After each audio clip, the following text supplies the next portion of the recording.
my phone as well. I lost my glasses. She lost her glasses, but the show I haven't been able to starts. find them for like 2 days. Doesn't matter, Mary. The show starts now.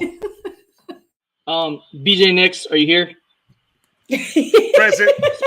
Present. Spoonie, Timothy Spoonie. Present, sir. Margaret and Mary. Do we have a Margaret and Mary? Yes. Cool. And the margaritas. All right. Class here. We're ready. Let's go. Yes, let's go. Okay. This is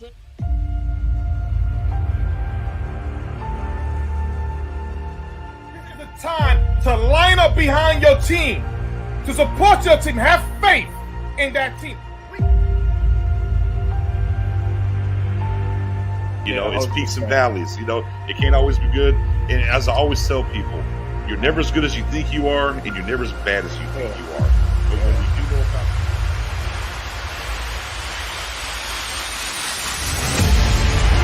house call, Trevon Diggs, pick six.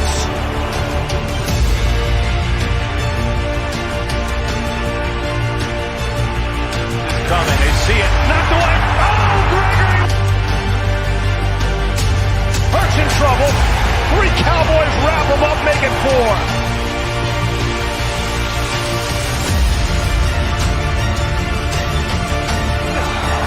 Micah Parsons is unblockable.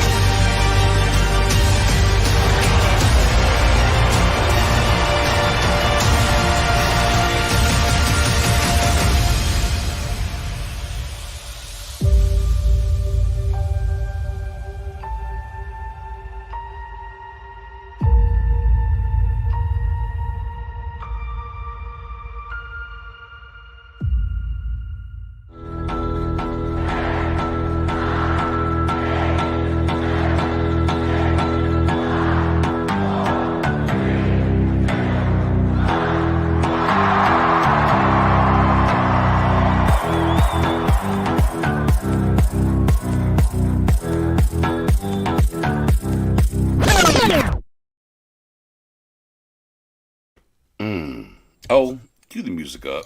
Cue the music up, oh. Cue that shit up. Yeah. Which one do we want tonight? Yeah, however you feel. I'm saucy. However you feel. However you feel. However you feel. Yeah, I'm saucy. I don't need no hoodie. I don't need no hoodie tonight. I don't need no hoodie tonight. Tuck. I didn't take a shot of tequila. I'm ready. Yeah, I don't need no hoodie tonight. I don't need one. Cowboys Nation. Pick Six Sports, CFO Sports, gang in the building. Flex on them. I don't care. I'm gonna tell y'all right now. Leading up to Tampa, no way. No way. Can't do it. Go. All time. You gonna put it to us. Real quick, Tug. Was that the biggest blowout? I mean, just start to finish, like, meh. All weekend? Yeah, man. I think that was one of the biggest blowouts all wild card weekend. You know, and I'm trying to remember because I was there, but I couldn't tell. Was that grass? You know, we can't win on grass. No. Cowboys 1-4 on grass there, Tuck. Because my allergies wasn't messing them because I wasn't sure if it was grass or not. But I think that was grass up there in Tampa. Okay, so it was grass and the Cowboys was on the road, but the Cowboys ain't been winning the road playoff games since '95. So I don't know. It's crazy. Yeah, no. Road since '92. Hey, here's another one. Oh, it's the blue jerseys. Oh my God. You haven't won a playoff game in the blue jersey since the late 70s. Oh my God.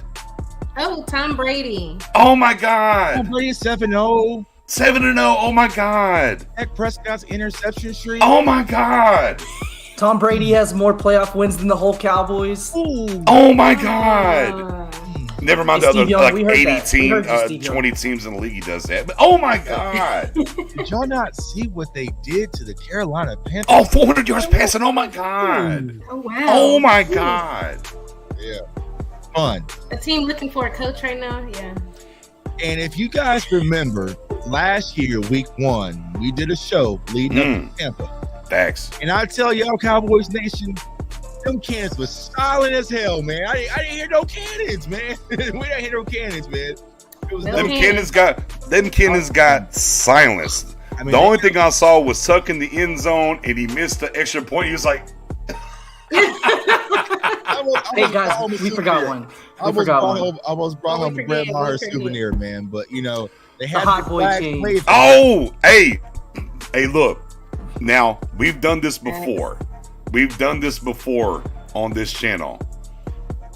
I Ode might have done it once. Now before Spoonie, Mary, we did it.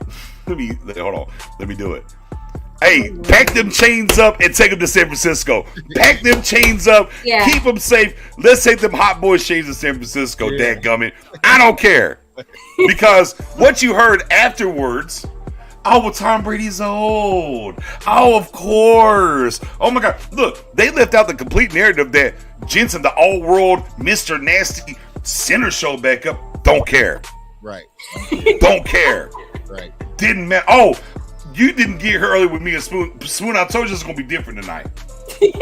Spoon, I told you I was going to be different tonight.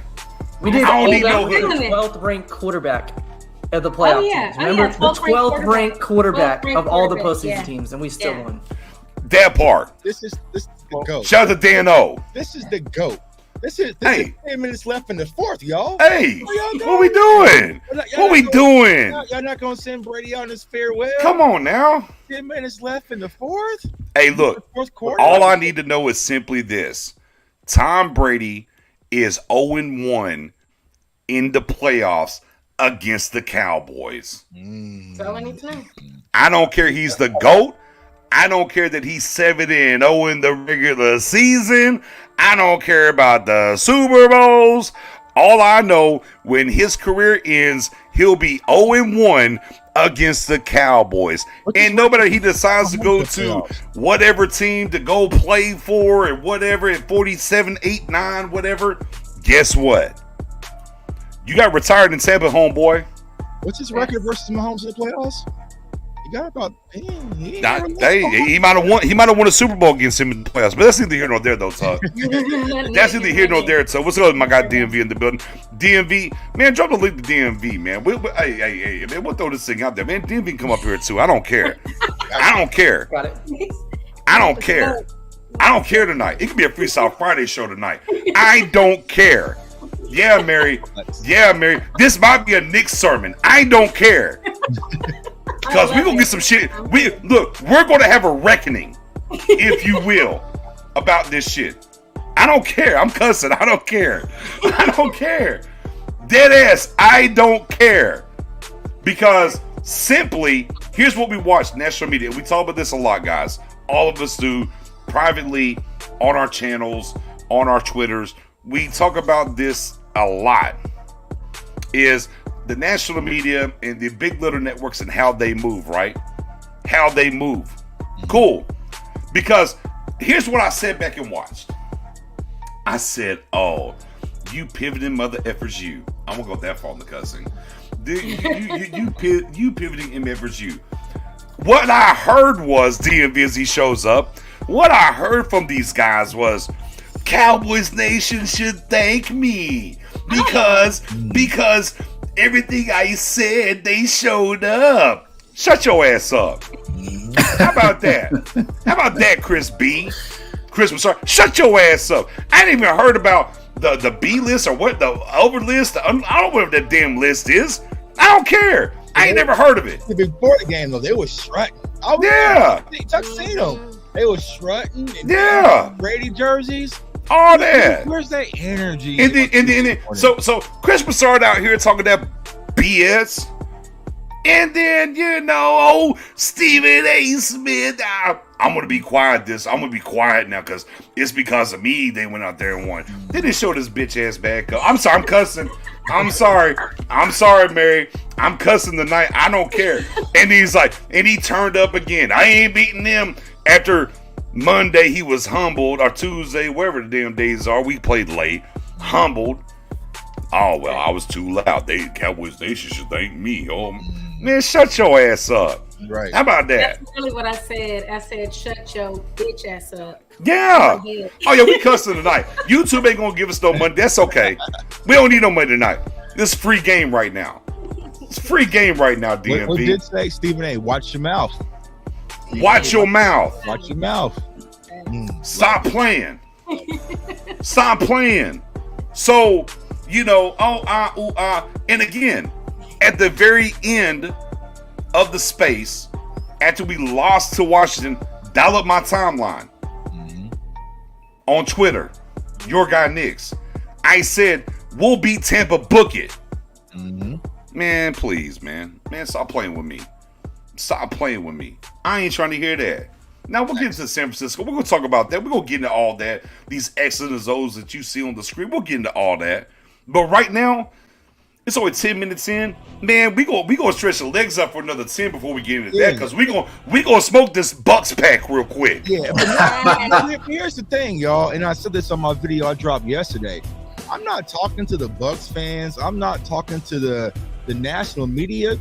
I'm talking to some of these snakes who have nerve to pretend that they Dallas Cowboys fans.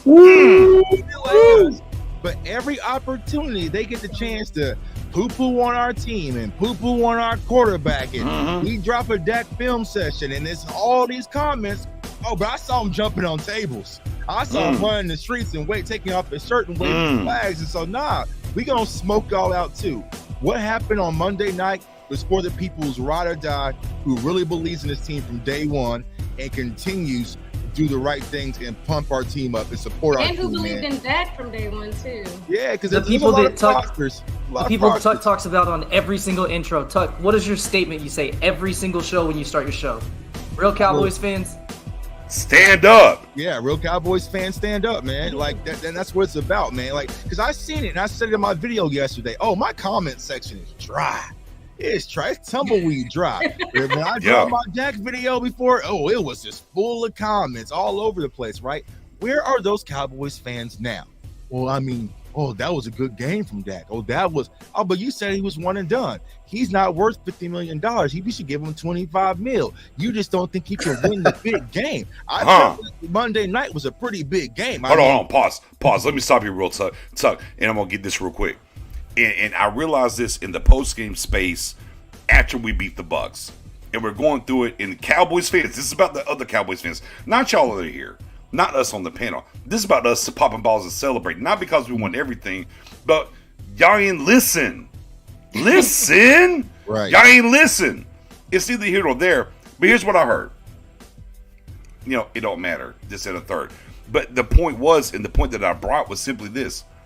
I don't care who your favorite quarterback all time in the Dallas Cowboys franchise.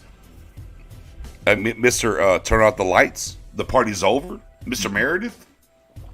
Hey, Roger Dodger, Captain America. Roger Staubach. T-Roy. Cut Me a Country album. Aikman. Tony Romo. It don't matter. There's never, ever any quarterback in the history, in the Cowboys playoff history is illustrious, had a better performance. Period. And guess what? He picked and chose. He could have had 5 touchdown passes. Why does that matter, Nix? Because I was in the stadium, Texas Stadium, for you young fans, whenever Thanksgiving against the Bucs. Look, this is the symmetry that matters. Right. This is the symmetry that matters. When Romo threw 5 touchdown passes and set the damn record for the Cowboys for the most touchdown passes, but against the Bucs in the playoffs, the best performance ever from a Cowboys quarterback in the playoffs, man. Don't care. Move the goalpost. Hey. And here you are. I guess there's nobody content on your side. Here you are. Niners content creators are here. You're not. There's nobody else. Here you're in the Cowboys thread. Salute to you. We'll see you Sunday. For now, you go on mute.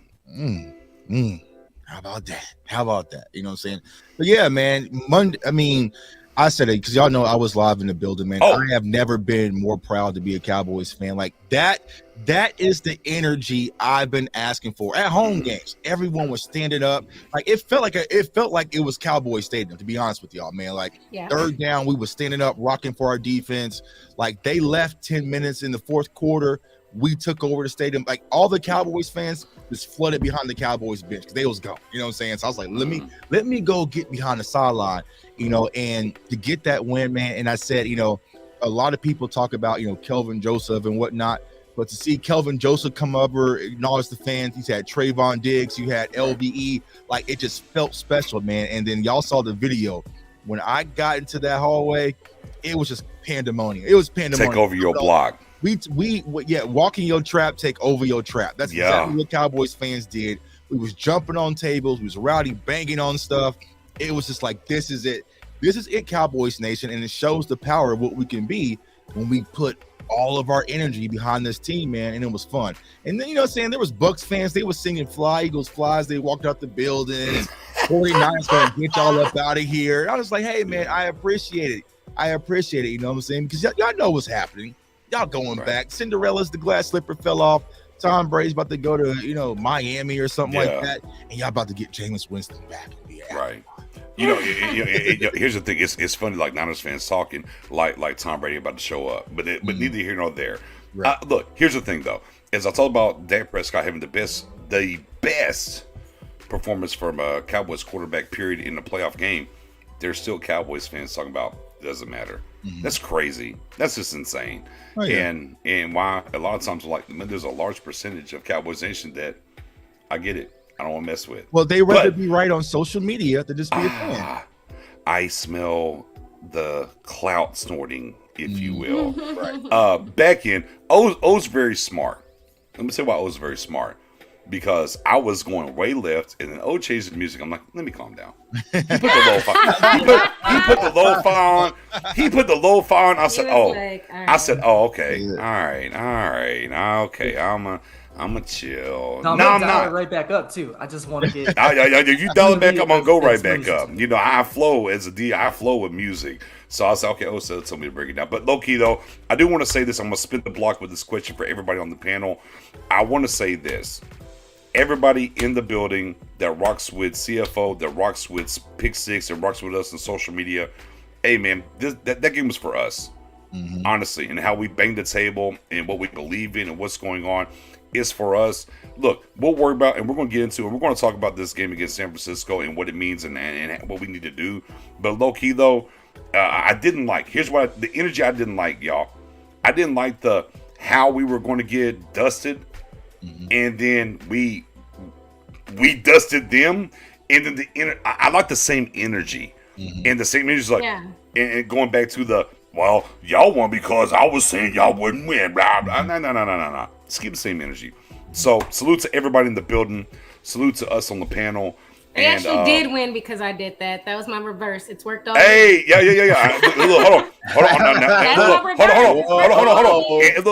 Hold on. Keep that same energy tonight, Mary. Keep that same energy tonight. Keep that tonight. But with that being said, I'm gonna spin the block. I'm gonna spin the block for everybody else, and because I don't want to spend too much time as we're getting to the 20th minute. I don't want to spend too much time on the Bucs game. Because it is a very short week. They robbed us a little bit. It's a short week. We got to really pivot. After we spent like 25 minutes on it. Right. Well, no. We're not even 20. No, Mary. We're not at 20 minutes. We had to get these shots off real quick, though, Mary. We had to get these shots off. Yeah. We had to get these shots off. We had to get these shots off real quick and let it know it's real in the field. You know what I'm saying? But with that being said, I want to get everybody's, because I'm very interested to see what y'all's takeaway is.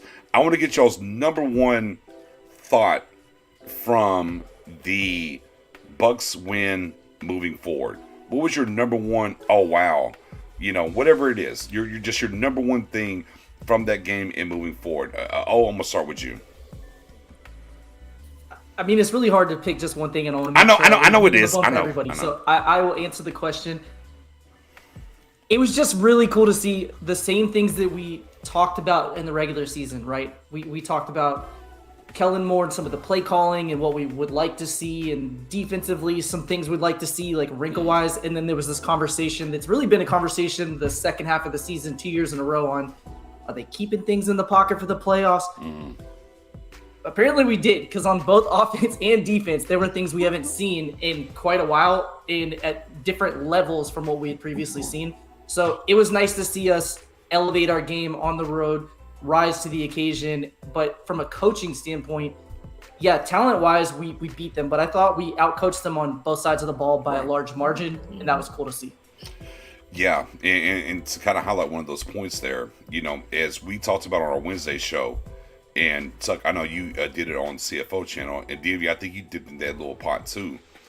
We talked about cover 2 is where this team needs to be, not that single high, and we kind of banged the table for it.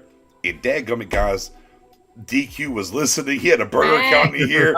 I don't know what's going on, and he walked through the door. And I think ultimately for what we do, for everybody in the channel right now on both channels and what we're talking about, I think ultimately it lets you know that we have a pretty good idea about things when it comes to football. And it's, I think, the biggest payoff ever. It goes back to the CeeDee Lamb where we talk about CeeDee Lamb very early and things were happening and whatever.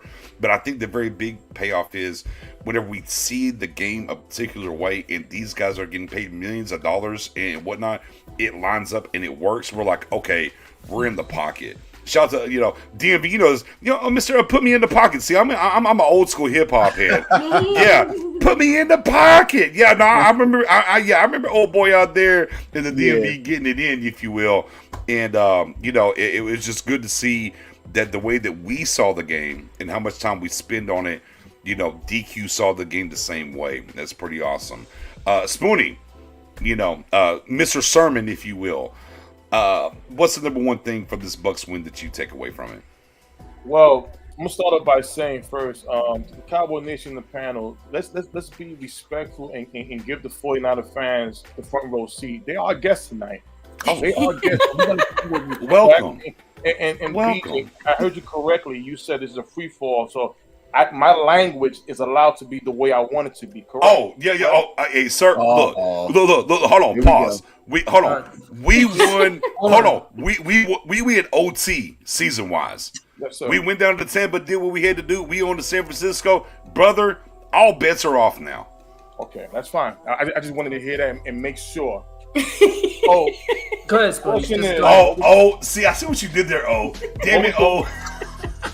The question was, what was the one thing that stood out for this Cowboys and Bucs? Correct.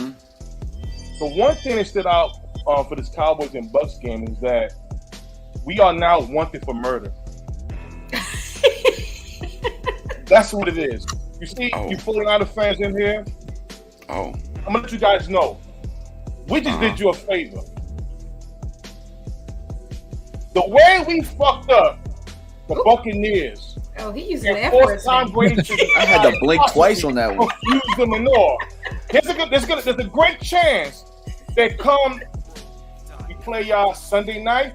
Come Monday morning, y'all gonna be screaming to let go of Purdy because you're gonna want Tom Brady. But we did you a favor.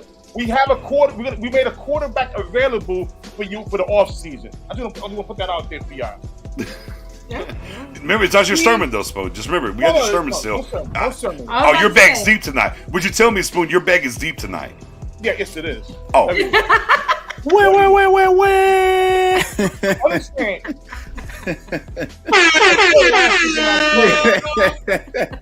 Last week I said in my sermon, we can't just beat the Bucs. Not enough. I said we had to reach down their fucking throats and take their soul. Ooh. We went in their house and took every fucking thing. I hyped him up for y'all before I left. Remember, I hyped him up for y'all. The refrigerator, we took your souls, we took everything. Tom Brady right now is at home, confused, not understanding, does he want to play or he's not going to play? We put fear in him. Fear. So that's he was seeing ghosts. He was seeing ghosts, Spoonie. Listen, anytime a lion's after you 24/7, you a snack. We're going for the dinner next week. You appetizer? We got the main course coming? This main course is coming. Oh, say less. A little younger meat. Hey, Mary, I see what you did there. Mary. I have a conversation. I see what you did there, though. I see how you worked. You come out and you say, y'all beat the Tampa Bay Buccaneers. That is correct. But the one thing you haven't done yet was go 7-1 versus 500 above team. Did y'all do that? Did y'all beat the Super Bowl winning record? I'm done, DJ. Tenfold. Lord. Spoony, I thought he was going to get it. MB in the building. We in the building. Come on, man. What was your number one takeaway from this win on the road in the wild card round against the Bucs? Man, the Bucs are who we thought they were. Oh! They are who we and thought we didn't they let them were. off the hook. We did not let them off the hook. Hell no. We beat that ass, man. And we did everything that we've been asking for all year, man. You guys asked for cover 2. You got it. I asked for play action on first down. I got it. I asked for my quarterback to use his legs, and I got it. We asked for more Pollard, and we got it. What else did we get? We asked for less Noah Brown, and we got it. Oh, thank God. Well, outside of him, hold on, pause. Outside of him on the hands team on the kick, right. Hold on. Why the hell is Noah Brown the hands guy on the onside kick? Jesus Christ! All right, Bones Fossil, what are you doing? But we didn't get a good day from Bones. He's trying to be funny. He's trying to be funny. Fair. Yeah. Yeah. We didn't get a good day from Bones. You know what I'm saying? Like you know what I'm saying? We missing kicks, put Noah Brown. Here's the pause though, DMV. Here's the pause on that. And you kind of shared that. A little insight for everybody. DMV, I'm gonna let you land. A little insight here real quick on maybe something that led to these misses. Yeah, so it starts with the Philadelphia Eagles, of course. Cheaters. It always starts with the Philadelphia Eagles. Cheaters. So the NFL released a memo last week to teams, so you can blame part of this on Bones, part of it on Brett Maher himself, anger, like the entire operation there. But there was a memo from the NFL because the Eagles were caught on camera putting a white substance down on the ground, which a lot of holders do something similar to that so that they can kind of mark their spot. So they know, because obviously you're not looking at the spot, you have to catch it in one quick motion and get the ball down. But they were using something that looked like it was balled up, like possibly tape or something like that, which elevates the football. So that's actually literally cheating. It's not just using something for a visual aid, because that puts the ball higher off the ground, which makes it easier to kick. So the NFL put some extra attention on that based on what the Eagles were caught doing during the regular season, the last few weeks of the season. So maybe that played into it, because Brian Anger said that he always rips off a piece of grass and lays it in a certain way so that he has it as a visual aid, and the refs told him that he couldn't do that. So that possibly played into it, but also that's something that you think that if they received the memo last week, they would have worked out already, but maybe that factored into it a little bit. So correct me if I'm wrong, I don't know, but I thought I heard that Bones said he never even saw the memo. How does that happen though? Like yeah, I'm like, you should know. That's the question. That's the question of the day. Yeah. Right. But again, there might be some downtrodden things of what happened to the kicks. I want to be clear right here. I'll kick it right back to you, DMV. I don't care about a practice squad kicker or some man. I'm riding with who got us here. I believe in Maher. You've been good all season. I'm keeping Maher in the building. Yeah. I'm not trying to do nothing else, man. It's Maher bust. That's where I'm at. I'm not changing now. That's just where I am. I agree. I'm not trying to kick a field goal or extra point anyways. Just that go part. Facts. Don't let it hang. No, I'm with you guys. And Mary, well, hold on. I'll pause. DMV, go ahead. I'll let you land. I'm sorry, sir. Yeah, I mean, I pretty much was done, man. For the most part, we had just about as flawless of a playoff game as you can have, especially for us. You know, we were in the fourth quarter chilling. When are we ever in the fourth quarter chilling? Jay Tuck was in the building. He went like this after the miss, like what? And then in the fourth quarter, he was like, "Yeah, I know." Yeah, that's the point. Yeah. And the hands came down. The hands went from what to like right here. Yeah, you know what it is. It went from mad that he was missing the extra points to mad because I wanted my 40 burgers. I didn't have nothing to eat all of them. I was like, man, I have to get a burger. But Maher said, "Nah, bro, we gonna keep it lean. Hey, you know what? As these commentators on the national media network says, y'all should thank us. Maybe we should just thank Brad because they kept everything turned up because they kept missing extra points. Right, so to keep going. Mary, your number one takeaway from this game, and I'm gonna tell you right now, if your answer is they let it hang and didn't tuck it from the outset of the season. Is that not your answer? I'm upset. Because they didn't tuck it. They let it hang. They did, but what I was gonna say was that the first thing I thought about was Bad Boys with Will Smith and Martin Lawrence, where he's like, "From now on, that's how you drive." Yeah. That's what I thought about. Hit the horn, hit the horn again. That was Tuck who did it. I didn't hit it. Tuck, hit the horn again. Come on, Tuck. That's what I thought about. From now on, that's how you drive. Boom. So That part. I mean, I told you I had to go back and watch like the end because. Well, things happen. Look, sun's getting low, Mary. Sun's getting low. Has to be tucked in. Yeah. Like, you let it hang, but at a certain point, you got to be tucked in.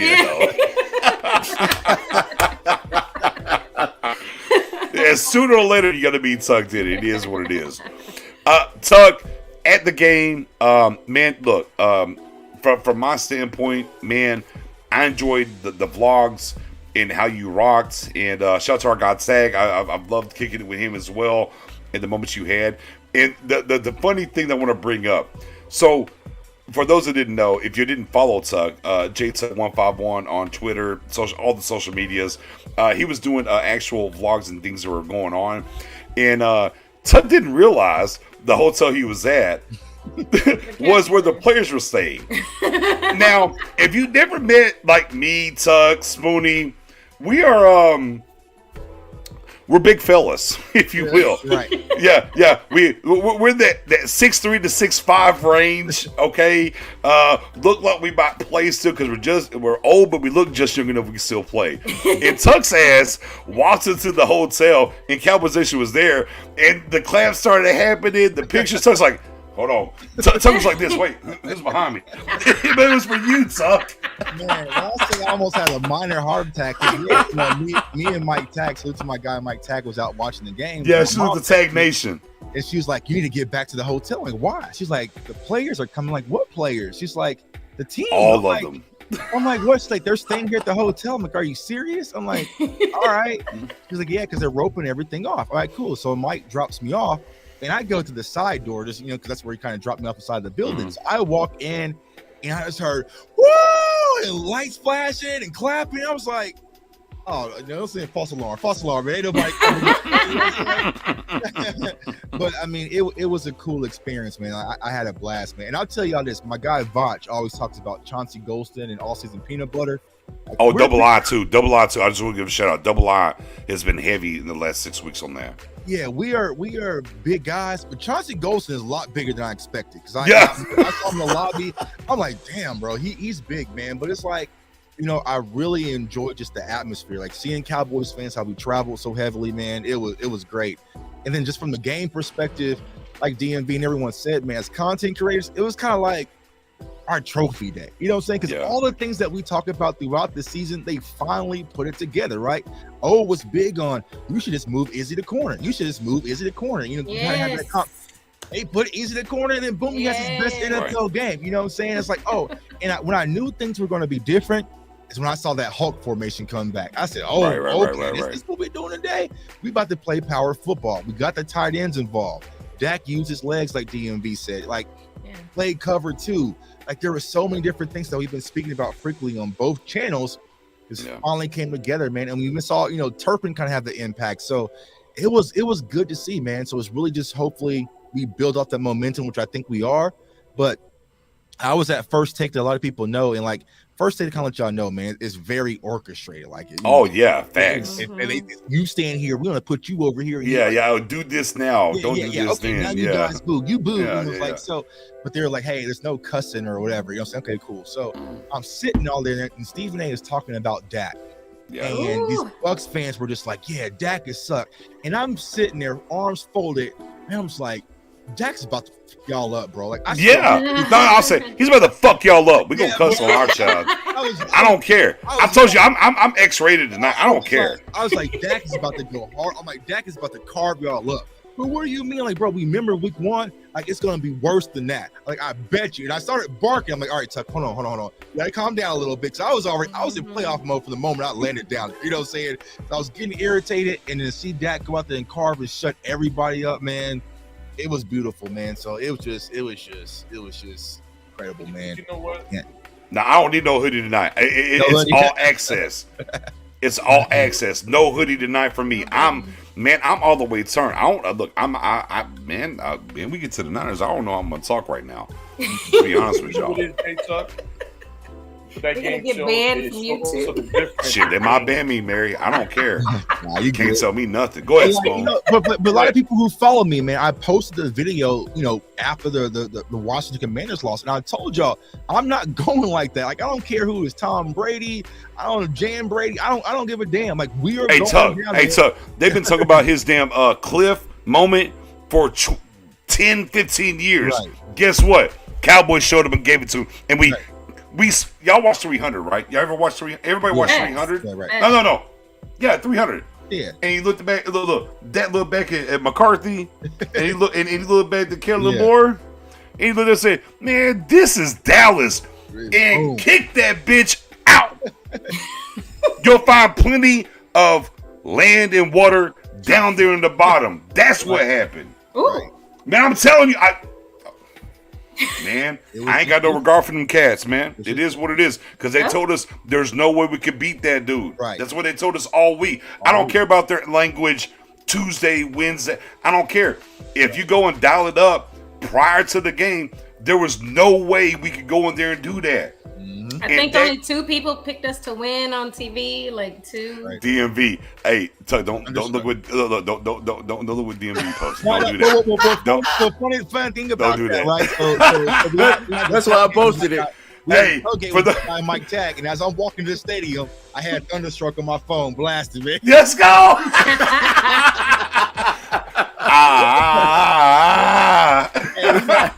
Man, we about to Thunderstruck this thing, man. I was like, turn it up, man. Cranked it up, man. Yeah, no, big facts, man. Great win for the Cowboys in general. Forget the national media. We give the context here, and that's what we always talk about. It's about contextual football and everything. And if you followed all the channels, DMV, Tuck, us over at Pick Six, like we kind of gave the keys to the lane and how these things can happen. And look, I'll be honest. I'll say it right now. I thought the Cowboys were going to win. I didn't think it would be in that fashion, though. I didn't, and the Cowboys did. So, dug in the bag, hit some things. As we all I'm gonna kind of overly scope everybody what they said. Showed some things, and the one thing I want to highlight before we pivot, and I'm gonna talk about Israel Mukuamu, aka Izzy, is if we go back to preseason, he might have had the best preseason from a cornerback or / safety, right? He was making plays, doing things. And during the year, the first Washington game, if you will, like when he got played, there was moments that he did certain things. And we're like, and we all had the questions in our back channels like, man, Izzy's playing ball, whatever, but we didn't see it. And they unleashed it, obviously. And we had the conversation the last 2 weeks, why are they playing with it? Why are they doing this? What's going on there? And what's funny is in the construct of those last 2 weeks, we didn't see Izzy, and they unleashed him. And there was times in certain things that I saw on the tape on third down, he was on Mike Evans, and Mike Evans was like, "Get off me!" Like he was in the hip pocket. Right. I was like, "Yo," and just really, really great to see him walk through, and what we kind of saw through the year, and the questions that we asked to see him get the opportunity at the biggest moments, and he walked through the door. Because when you're a player, for us that are former players on the panel or in the channel, it's always about when you get your opportunity and you get to walk through it.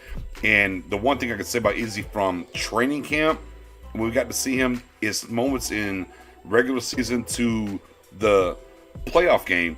Anytime his number was called, he showed up. Right. Salute to him and what he did, man. Because honestly, really we were talking before the game, and you guys sent me the active, and you was like, Nathan Wright's not active. I'm like, all right, it didn't add up. Like, okay, I know that we had Xavier Rhodes added, but I'm like, okay, Kelvin Joseph. So like that left was kind of light at corner, but it seems like they went into this week knowing, okay, we're gonna unleash Izzy McQuamu at the cornerback position.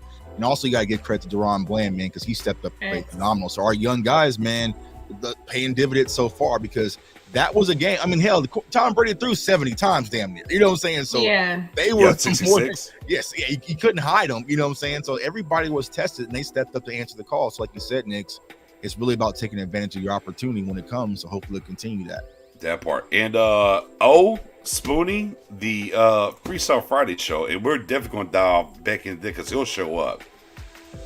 Somebody had a prop bet, that parlay.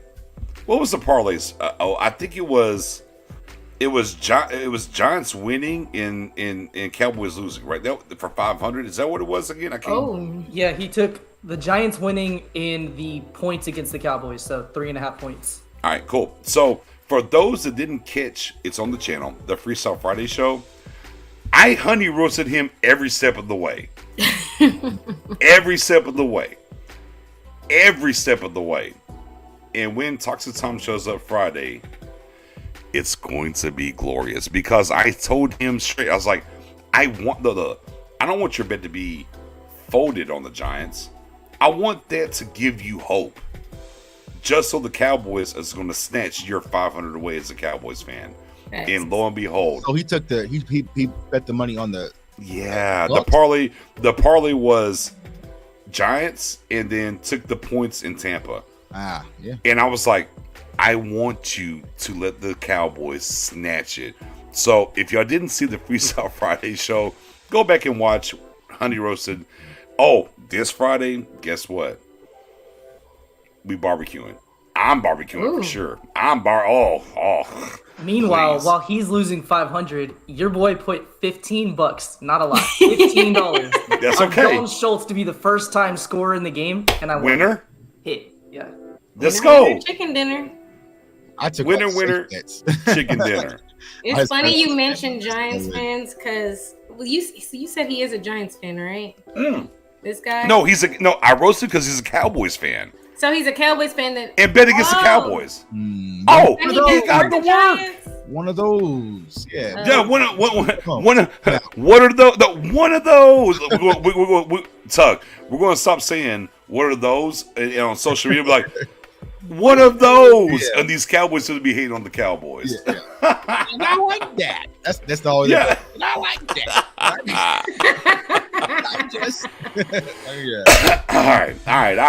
right. We spent 42 minutes on having a good time and what's going on. Back to business, and the business is 5 games versus 7 games. The road teams are 9-24 going into the team that beat them last year. It's a revenge tour. We talked about this last week. The ultimate revenge tour, and I said it was beating here, going to San Francisco first, and then the Eagles, right? But neither here nor there. But again, 9-24 in this kind of conundrum of what's going on. The Niners are at foot. So I'm going to spin the block on everybody. I'm going to go the other way this time. The number one thing going into the Niners game that the Cowboys have to accomplish, in your opinion, to get the upper hand, J-Tuck? Well, I'll say this when it comes to the 49ers, like Justin Fields, Russell Wilson, Sam Darnold, was it Marcus Mariota, so I don't understand this bulletproofness when it comes to the 49ers. And I've been saying this on Twitter, right? Last year, the Dallas Cowboys, we kind of had the cute games, right? We kind of lost to the Cardinals. We lost to Kansas City, the Raiders. Right. And the 49ers was the first team that really can test our fortitude, and they did it in the playoffs. I mean, we was all in the building, right?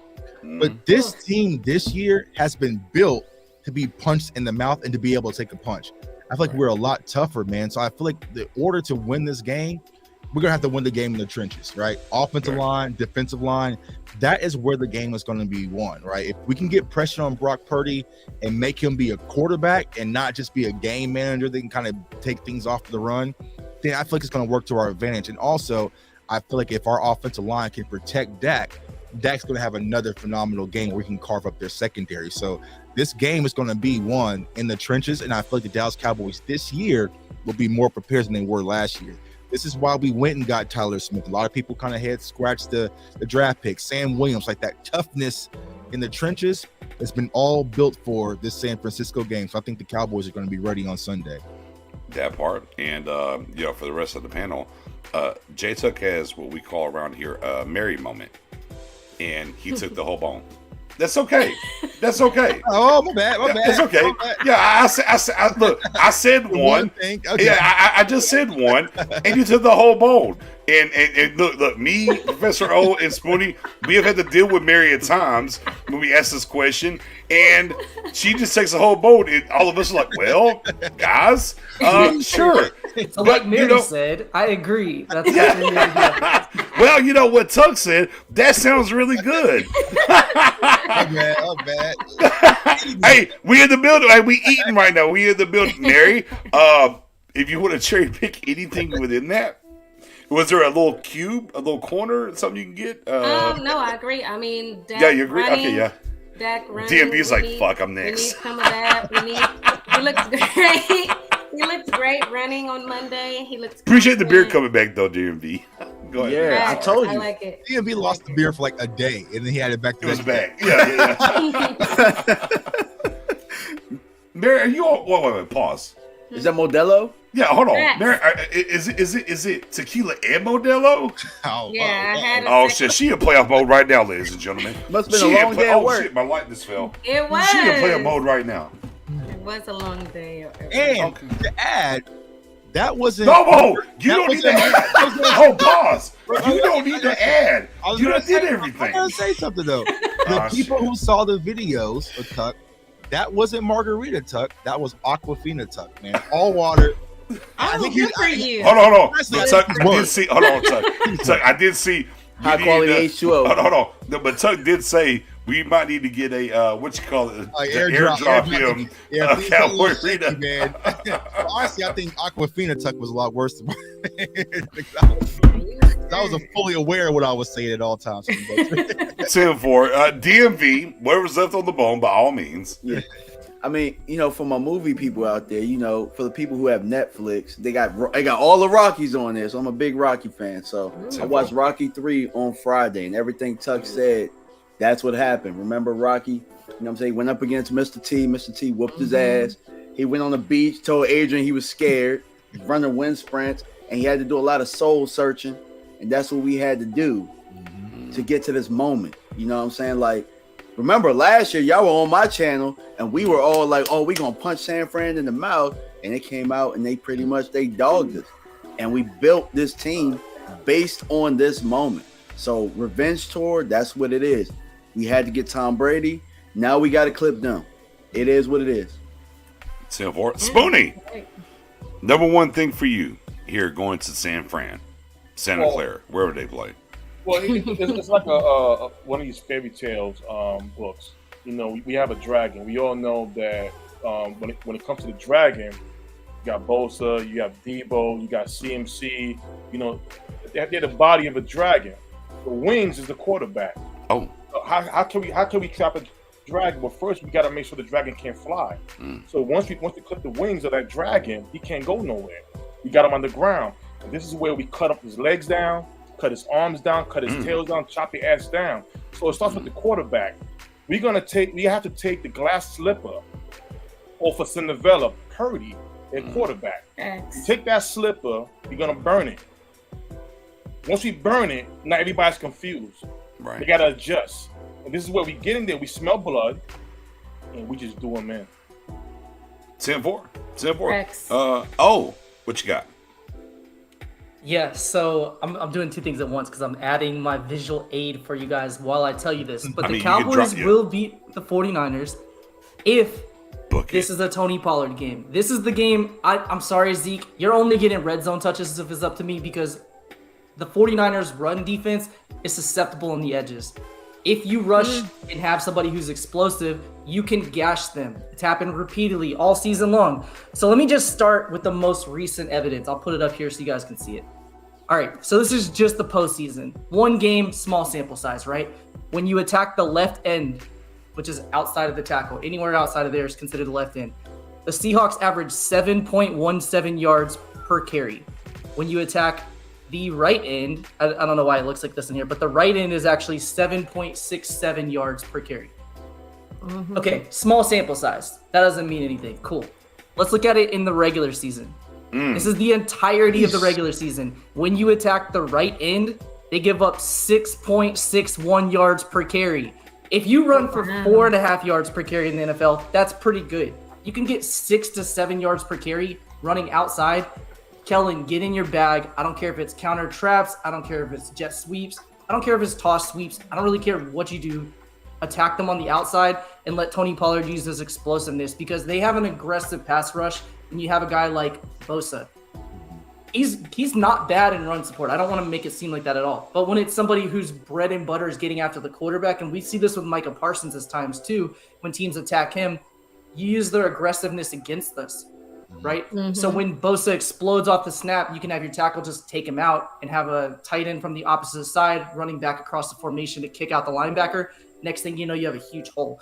They're susceptible in the run game. They have a very good defense, but they are susceptible in the run game when you attack them on the outside. And Tony Pollard is that guy. I don't want to see Zeke have a single carry where he's trying to attack on the edge. I want Zeke to do what Zeke's best at and be that bell cow. Not even really a bell cow. I just want him to be the enforcer of this Short game. yardage. Short yardage when you need a change of pace and bust him in the mouth. That's what I want Zeke to do, and I want to use Pollard for what he's best at. And we've seen him do that. Obviously, it was a few years ago. But we've seen Tony Pollard unleashed against the 49ers in his first career start, and he balled out. So that's something I want to see. There's a whole lot that we could talk about, and you guys did a great job of touching it. But that's something in particular that I feel like if we can do that, we can definitely move the ball on this 49ers defense. You can pass on them too, which I'm sure we'll talk about later in the show. But that's my thing. Attack the edges. The evidence is there. Thanks. Yeah.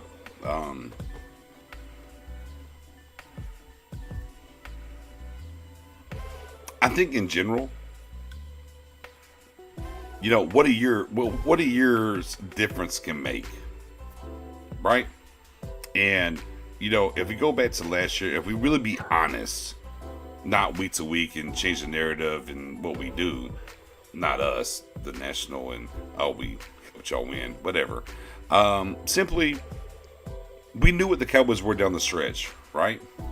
We kind of knew. The calf injury, things were happening, whatever. The one thing that we saw consistently this year, never lost a back-to-back game. It's all about in the spaces. For those that follow me on Twitter, the space. And I tongue-in-cheek before the Washington game. It's like, we might should lose just so we don't lose in the playoffs. Tongue-in-cheeking. They haven't done it. And guess what? Every time they've lost, they've been resilient and they've showed up again. Yeah. Here's the thing. DMV, Tuck, Spoon, Mary, on paper, and I'm going back to how we covered this team and what we talk about and the ups and downs and everything that we've talked about in general. On paper, it's not, quote unquote, as talented. It's not. Mm-hmm. Right? Would everybody agree on that? I agree. Take this win out. We're talking about playoffs wise. Let's go back. Last playoff win was Seattle. Was it this? At home? No. Wasn't this. Nah, wasn't this. Now we gotta get out of the Romo era. We gotta go back to out of the Dak era. We gotta go back to Romo. Detroit. Was it this? No, it was very close and nip and almost right. Mm-hmm. It was different. Again, it's different. How they're built, it's different. And, for me personally, and I've taken a lot of arrows, going back to 300 once again, at the very end, and he takes all the arrows. I took all the arrows because I've been real 10 toes down about Mike McCarthy changing the damn culture. I've been that guy. Yeah. Check my tape. The culture's changed. It's what it is. You're seeing the culture change in front of your eyes. As we had the conversations, and we're like, hey, some of these guys that are young, I said it a ton. Hey, look, Michael Parsons is all pro. It was great. I'm like, that was his first year. he should be better this year. Right. I said, you saw the growth from Diggs year 1 to year 2. He won't get as many interceptions, but he can be better this year. You literally had Aaron Rodgers throw at him one time. One time. The whole game. Yeah. Now I'm good. I'm not throwing over there. That's the difference. I said these young guys can get better. Oh, wait. Everybody in the building. The question was, could CeeDee Lamb be a number 1? Could he be a number? Oh my God! Oh, he's gone. Can Lamb be a number? No, he's at number 1 with 5 games with a backup quarterback. He's second team All Pro. He walked through the damn door. So these guys that were young walked through, and the draft that I gave a B plus the day the draft ended, I gave a B plus for this moment right here. It's arrived. It's just different. Yeah. It's just different. So, yeah, man. I just, I want to take the opportunity to say, hey, man, Mike McCarthy, what you're seeing, watching, and be clear. Mike McCarthy ain't getting fired. All y'all campaigning, hoping, wishing, the whole 9. No, Now, Mike McCarthy's going. Colin Cowherd actually did a good segment where he compared like Mike McCarthy to the blank. Oh yeah, he did. And man, woo. I tried. Look, I was there last year on every show, converting one person at a time to the McCarthy train, and I'm like, man, y'all gotta understand what the hell is going on now. And the great thing about McCarthy is he didn't just stay pat; he pivoted and did things. And going as we're done with the Bucs games too a little bit. The one thing is this: you watched him and Killamore hug. Y'all watched him hug it out on the sideline, didn't you? Mm-hmm. That's because McCarthy. I know there's certain people that said that McCarthy earlier in the year didn't understand the verbiage of the offense. He doesn't know what's going on. Coach with Joe Montana. Yeah, all that. Aaron Rodgers. But then they hugged it out. And I was like, that's because McCarthy's been a steady hand the entire time and understood in the moment what it meant. Because he's been hard. When you have those opportunities, you have to be a guy who's been a little bit of an old head to coach up a younger guy in like football, wherever. Right. When those moments happen, if you've done that in life, you understand it. That young head said, "Dadgummit, I get it. Dadgummit, I get it." And that happened. I said, "Oh yeah, this is different. It's different." But I know it's really kind of off topic. I'm all over the spectrum tonight because I'm pretty crooked with this thing and what's going on. Pete's comments up, man, because he's trying so hard. Yeah. He's trying so hard to get noticed. This there one, you go, Pete. Yeah, hey, Pete. Oh, Pete. Hey, how you doing? Hold on. I got another one from Pete. There you go, Pete. There he is. Hold on. He got that one too. Let me hit the horn for Pete. There it is. Damn, bro. Yeah. I mean, hey, health-wise, Lamb greater than Debo. Neither here nor there. But, it is what it is. Pivot off here, because I know, you got a little bit of the... Let's get to the brass tacks. Context matters here. We know that. Oh, I know you got the let's talk about the injury. We got the injury lineups and what's happening right now and what's going on. So I know you want to dial that up. I saw it in the back channel. We can bring it up. We'll get into the brass tacks, and we are full-fledged into the Niners moving forward. I will not pivot anymore back to anything else. I'm sorry. Look, I'm a little... Mary, Spoonie, Mary's already to keep us in line. More so you than me. Hey, I'm way more Spoonie than Spoonie. I'm just being honest. You really are. I know I am. Power. I'm behaving. I'm not Spoonie. I'm not. I ain't behaving at all. Hey, go ahead. Go ahead. What we got here, man? Yeah. So the injury report this week: Jaron Kearse. Obviously, he had the injury, re-aggravated the MCL sprain. He said he's good. He said he's after dealing with it for the second time this season. He's bouncing back a lot quicker. He said, 100%, I'm going to suit up. I'll be ready to play. So he was limited. D-Ware foot. I mean, you can just expect D-Ware to be D-Ware? there. He's been there. Yeah, D-Ware? D-Law. D-Ware D-Law. Oh, I was like, shit, we signed D-Ware? Hold up. Got D-Ware back. Yeah. D-Law has been on the injury report with his foot pretty much the whole season. So Right. he was limited, kind of what we expected. Our guy Izzy, that we talked about earlier, was a full participant, aggravated his hamstring. They didn't think it was a big deal. He was ready to go. Trayvon Mullen, welcome back. He was out with illness. He was inactive last week anyways, but he was a full participant for what it's worth. Jason Peters was really the only concerning he's injury not that we playing. had last week. Right. And he's out. He's not going to play. Yeah. So he was a DNP like you'd expect, but it's a hip injury. And then Tyron's always on the injury report as well. Knee, he was good to go, full participant. 49ers, they have a decent list too. Obviously, Jimmy G, we're not going to really spend much time talking about. Who This cares? is the Brock Purdy show. Right. But Javon Kinlaw, limited. He's kind of had some knee issues pretty much his entire career, even going back to college. But he was limited. He'll probably play based on what everyone's saying. Trent Williams is obviously the biggest name on that list to talk about. Ekibun's been really good as well. But Trent Williams was a DNP. It was just rest day, not injury, nothing like that. So that's the injury report. Nothing really surprising on either team. 10-4, and that's how it lines up. And probably what's going to hold form going into the game is what I would say right now where we're at. So I'll spin the block here. Yeah, no, we already cousins. Oh, Sam. He's my burner account. He's allowed to do that. So It's fair. I mean, he can show up Freestyle Friday, go to sleep again too. It's fine on camera. It's okay. Ultimately, right? Like I think everybody has the same mind construct of stop the run and make Purdy beat you. Right? Does anybody disagree with that? No. Right? No. Okay. No. Everybody kind of agrees on that standpoint. So I want to pivot here to the percentage. 1 to 10. Scale of 1 to 10, not a percentage. Scale of 1 to 10. Because I know Spoonie's won more 1 to 10 than percentages, Mariella. You already know. 1 to 10, not percentages. Dan Quinn.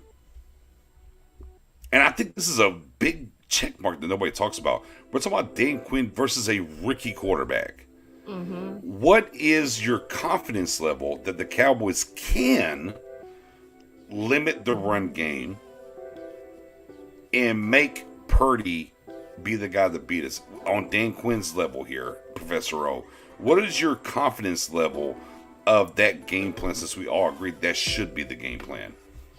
I mean, that's one of the things with DQ, right? He's as adaptable as they come. Like, we see different game plans on a weekly basis. We see different personnel groupings. Like, got the inactive list last week heading into the Bucs game, and we see that Quinn Bohanna's inactive, Neville Gallimore's inactive because they said, we don't need those big bodies this week. We know that they're going to pass. So let's go with a different defensive lineup and give Chauncey Golston more opportunities because he's been balling out. And you see that on a weekly basis. We talked about it. I actually don't think we talked about it, but I put it on Twitter. The Cowboys use more unique combinations on defense than any other team in the league by over 100 different combinations. And in the playoffs, one game, we used 41 different personnel groupings throughout the game. That's crazy. 41. Yeah. You had other teams the same week, like the Bills used 18 different lineup combinations.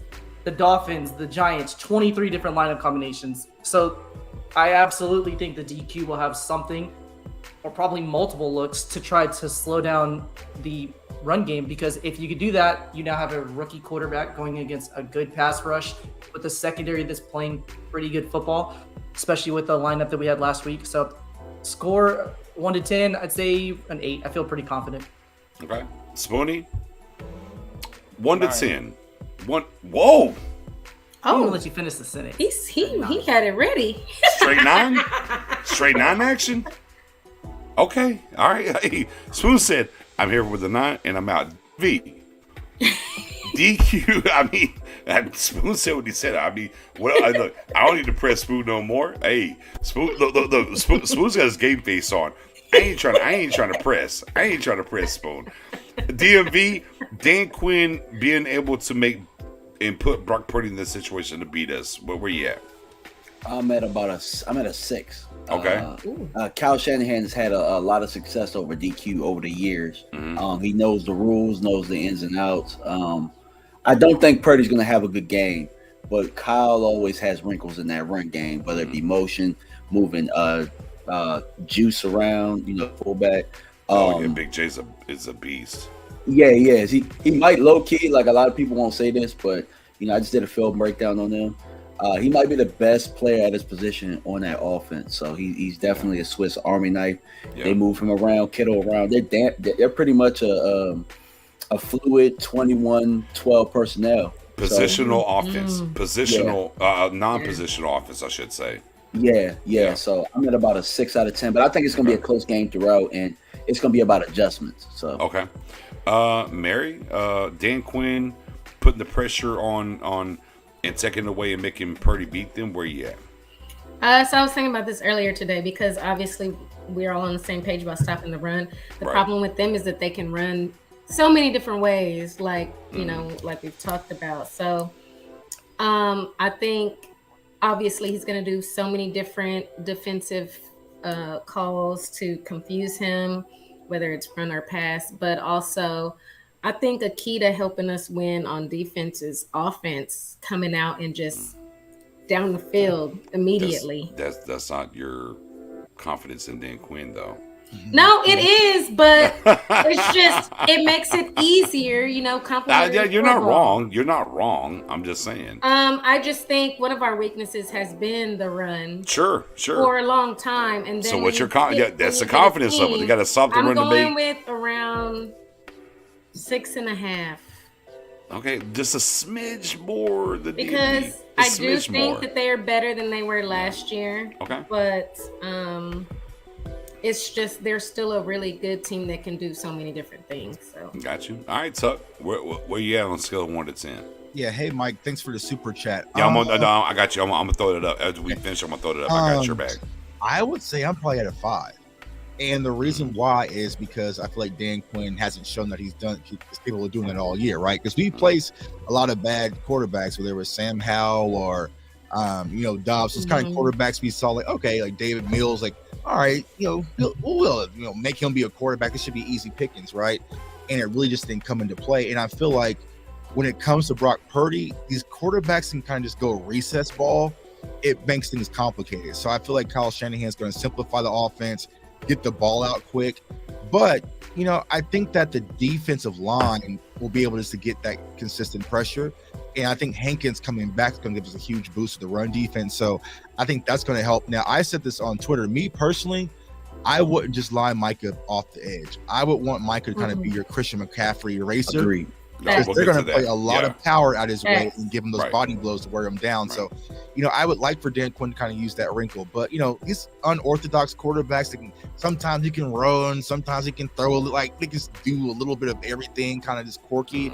Kind of gives us problems this season. But I think Dan Quinn's going to have a solution for it. But I'll say as of right now, probably 5. But I don't want to steal what Mary's idea was. But I think our offense is going to be our best defense on Sunday. It's Big 10-4. Look, I'm going to tell you right now. I think it's 10 out of 10. Oh, I think it's 10 out of 10 because I hope you're right. Look, here's the thing. Does Brock Purdy throw the ball deep? Stop me when I'm wrong here. Y'all see him throw the ball deep? Matter of fact, especially to the left side, he sucks throwing deep. Does he throw the ball deep well? No, he does not. Man, if I'm Dan Quinn, say less. I'm not gonna give you an option to beating us. No, Brock Purdy, you have to beat us. I'm putting 8, 9. I don't care. I'm loading the box. I do not care. Show me you can throw the ball past 10 yards. I like that. You dial really it up. Want the smoke. Hey, go dial it up. Like cover 2 this week. Hold on. Go dial it up and look at what he's done 10 plus yards in the air. That's true. You're right. Go look. Right. I was already getting it right now. I just say, watch. Yeah, I was gonna ask that too, because he's already getting it. Look, he tore up Seattle. Seattle played a fugazi ass zone. Facts. They played a fugazi ass zone. They're very intermediate. Ooh, that deep middle and deep right is what? just is what? Ferocious. Hey, Deep left. you gotta show me. 2 for 6. You gotta show me, dog. Hey, I'm not letting you get me. I'm not. I'm loading that shit up. I'm 10 out of 10. I don't think Dan Quinn's a dummy. I don't think he's a dummy. I know he's interviewing on Friday. I know he's interviewing on Friday out there in Denver for the second time 2 years in a row. I don't care. He loading up. I know what. Look, the numbers are right there. Oh, talk to me. I mean, it's pretty self-explanatory, but you're looking at it. He had 6 plays targeting the left, completed 16% of those throws. They averaged 5.5 yards per attempt on deep passes. And if you look at the very first play that they had against the Seahawks on offense, the first play, he had good protection, had a dig right across the middle, could have hit that. Had, I think it was Ayuk, running a seam route, could have hit that and threw it between the guys for a near pick. That was first play of the game. So, yeah, I mean, they have dynamic receivers that are yak guys, and that's how they feast in the passing game. They're not a team that's going to just air it out constantly. And again, it's not a knock on Purdy. It's just you're a quarterback who's played, 6 games now in the NFL? They're just not there yet. That's fine. They lean on the run game. They have the dynamic receivers. They're hitting slants. Yeah. Drag routes, things like that to get guys in space. They do a lot of digs too. It just is what it is. They're not going to air it out on them. Bro. And if they do, that's what we want them to do. I think we get multiple picks this week. I think we get about 2. And DMV, I'm sitting on everything. I'm sitting on everything. I don't care. You don't have double moves in your back. Go down their tape. They don't double move people. They don't. I've looked at the tape. They don't. If you say, oh, well, these gets double moved or these, they don't double move. Right. They don't do it. That's not their game. Block it up to be able to get that double move off. It's not exactly. So that's not what they do. I'm like, look, I'm literally loading everything up, and you gotta force your way with McCaffrey or whoever. See Debo, you gotta, because I don't believe you're going to throw the ball over 10 yards. I don't care, and if you're not going to do that, and I'm talking about Dan Quinn, it's a problem. I'm telling you, I don't care what nobody says. Ain't no this ain't no Homer talk. This is not Homer talk. This is me telling you, I watched the tape. I dialed up the numbers. I didn't know. O had to dial the numbers up on the fly when I said it and pulled it up. And O's the king of numbers. He's the king of numbers. I didn't know this. I already knew this. He can't do it. Tape. Yeah, I watched the tape. Yeah, I knew it. DMV. He can't do it. Yeah. I don't know. Hold on, pause. I don't know if he can do it. They haven't asked him to do it. Let me be clear. No, he's not very comfortable doing it. It's on tape. Like he will pull down. If he doesn't feel comfortable, he gonna run and he gonna throw it away. You have to press him to do it because they haven't pressed him to do it. That's why with Mary on the offense being our best defense. If we get out the gate and we start scoring the way that I know that we can, and he has to kind of drop back and peel back and carve up from a lead, I feel like that works right to the Cowboys, hands. Like, but if we play this back and forth game, time of possession, they can kind of run the ball. No, Tuck, that's the thing. No, that's the thing though. Don't give him an opportunity.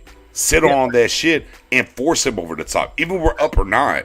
Here's where I'm at though, Tuck and Mary. And look, I don't disagree with what you're saying. Because we get up, maybe, but I think how we've watched Shanahan be built, they'll kind of get to that. Here's my thing.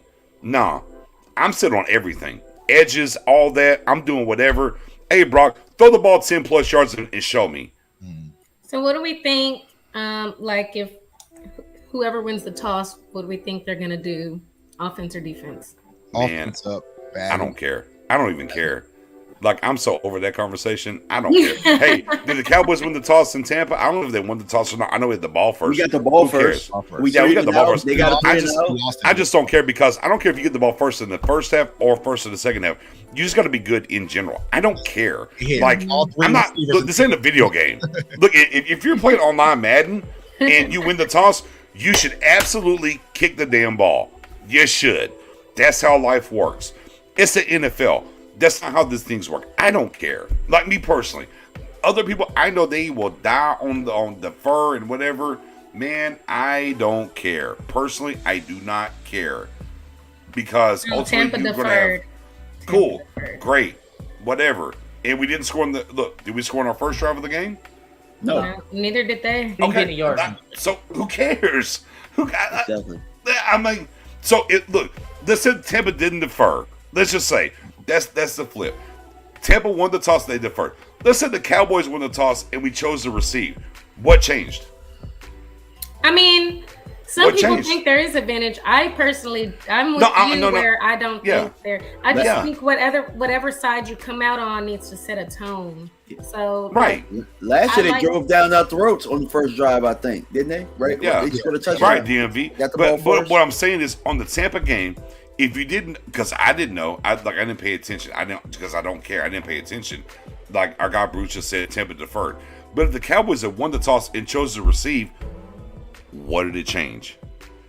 Oh, it didn't change anything. But I just think whatever side you come out on, you got to set a tone. So that part. If they're on offense, like you said, unload the clip on them and just whatever they try to do, you just knock them down on every play.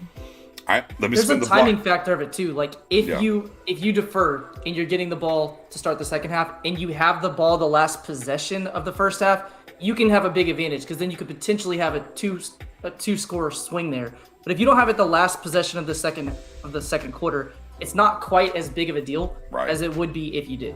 Right. I'm gonna spin the block here. Who's the X factor in this game for y'all? It could be either side. If you think there's an X factor either side, but now I don't want to do that. I don't care about them. Who's the X factor for the Cowboys? I ain't want to talk about them. Jay Tuck, who's the X factor for the Cowboys in this game? Dak Prescott. Let's go. There has to be a huge separation between him and Purdy, which I think there will be. So okay, with that. All right, Mary, meat on the bone. Sorry, leaving some meat on the bone. No, yeah, because you look, we'll all name about 5. Yeah. Hey, Tuck, we'll all name about 5. Mary, who's your X factor for this game? I mean, Dak Prescott I think is the number one, but I'll go with Tony Pollard. Okay. Well, you can't say Dak's number one to go Tony Pollard. Just because I was trying to say somebody different. See, here comes Mary. Here goes Mary. She's eating the bone up. So see how she did? See how she did? Yeah. Feed her. I'm greedy. Take it. No, you are. I'm gonna take a shot of tequila for me. DMV. Who's your X factor for the Cowboys? I've been critical of this guy, but since we got Big Hank, I'm gonna say LVE. LVE eats. Nice. I like LVE eats this week. Hey, be clear. Your last 2 playoff games, Dallas Cowboys Nation, LV has been your best player defensively. Mm-hmm. I'll just be honest with you. Even Monday night. And look, shout out to Parsons and what he did in the whole 9. Hey, LV had a better game though. I'm gonna be honest with y'all. 9 tackles, 2 pass breakups. LV was everywhere. LV, and then the last game against San Francisco, he was the best guy on the field defensively as well. Yeah. Period. LV, I love that DMV. Spoonie, who is your X factor for the Cowboys Sunday night? I'm gonna go with Tyler Smith. Bosa effect. Yeah, Bosa effect. Okay. He did a great job last week. Going from playing guard to playing tackle once Peters went down. And that, they asked a lot for this rookie to do a lot this year, shipping back and forth. That's not always easy during the game. That's something, guys prepare for during the week. But he has done it constantly. And in this game here, the 49ers have in my opinion, better pass rush than what the Buccaneers have. So he's my X factor for this game. Mm-hmm. Professor O, who is your X factor for the Cowboys? I love Spoonie's answer. Yeah, I'm co-signing that one. As somebody who didn't like that draft pick, that's what we drafted him for, right? To be that brawler, to be that big, nasty, tough attitude guy, because our offensive line last year was soft and didn't that's what we drafted him for. Go dominate Bosa, go dominate Ekubon, go dominate whoever lines up in front of you. Because if you do that, we're protecting Dak Prescott. We're opening some of those edges up for Tony Pollard. So yeah, as somebody who was not a big fan of Tyler Smith on the pick, actually I hated the pick. Tyler Smith, 100%. I got the video evidence. Yeah. DMV, don't draft snitch. And to be honest with you, I've actually said for weeks now, Tyler Smith was my single biggest concern going into the playoffs because I was afraid because he didn't have a great ending to the season he was going to get eaten alive in the playoffs versus these top-end pass rushers. Right. You're going against potentially, probably, the defensive player of the year. Statement game. Go dominate this dude. Bully him. I think Tyler Smith is the right answer. That's a great one. Yeah. I know I can't cheat and say special teams as a unit. So I'm doing too much there saying special teams as a unit. All of them. I'll be honest with you guys. I think the X factor. I think it's Zeke. Oh. I think it's Zeke. Not buying that. Because I'm gonna tell you why. I know. Because the Niners are very physical. Mm-hmm. They are. And look, and when I say that, be clear. I definitely believe it's about Pollard getting on the edges and whatnot. I think this is one of those games where you have to have dirty yards. And I need Zeke to give me dirty yards. I think we're going to need, because I don't think Zeke, if we go back to the Tampa game, I don't think Zeke did enough in that game. I think you'll need Zeke more now. I think Zeke's going to matter more this week than last week. I think there's going to be opportunities there. There going to be short yardage against this defense or whatever, that they're not going to trust Pollard. They're going to trust Zeke, and I need Zeke to be him for this game. So I'm going to lean to Zeke giving me the X factor. And no, I think hold on, let me see that. Hold on. I think Rob Robertson said Zeke will give you no, I don't believe that. No, pause. I know, pause. Look, I don't think Zeke's going to give me 100 yards. Be clear when I'm saying this. I don't think Zeke will give me 100 yards. What I think is there's going to be maybe a dirty 60.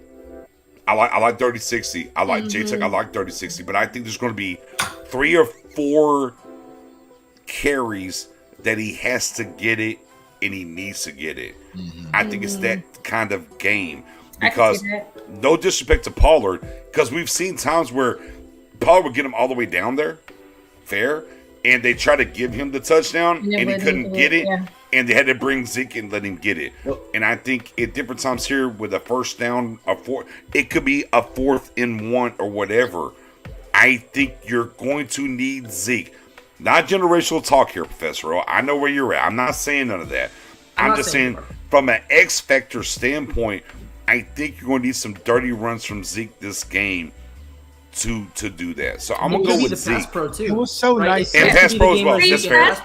Pass Pro was my first thought. Yeah. And it's so nice Monday to see Zeke and Pollard on the field at the same damn time. Yeah, that part. Yeah, Tuck. Hey, Tuck. Remember about 2 years ago we was out here, we was talking about it. It was like, hey, just put them both there at the same time. Right. It took us 2 years, and you had to be in the building, and we finally saw it, Tuck. Pollard's contract year, they're finally using him how he's supposed to be used. Like, I mean, it took how many years to get CeeDee Lamb on a wheel route? We finally got God. No. Thank you. No.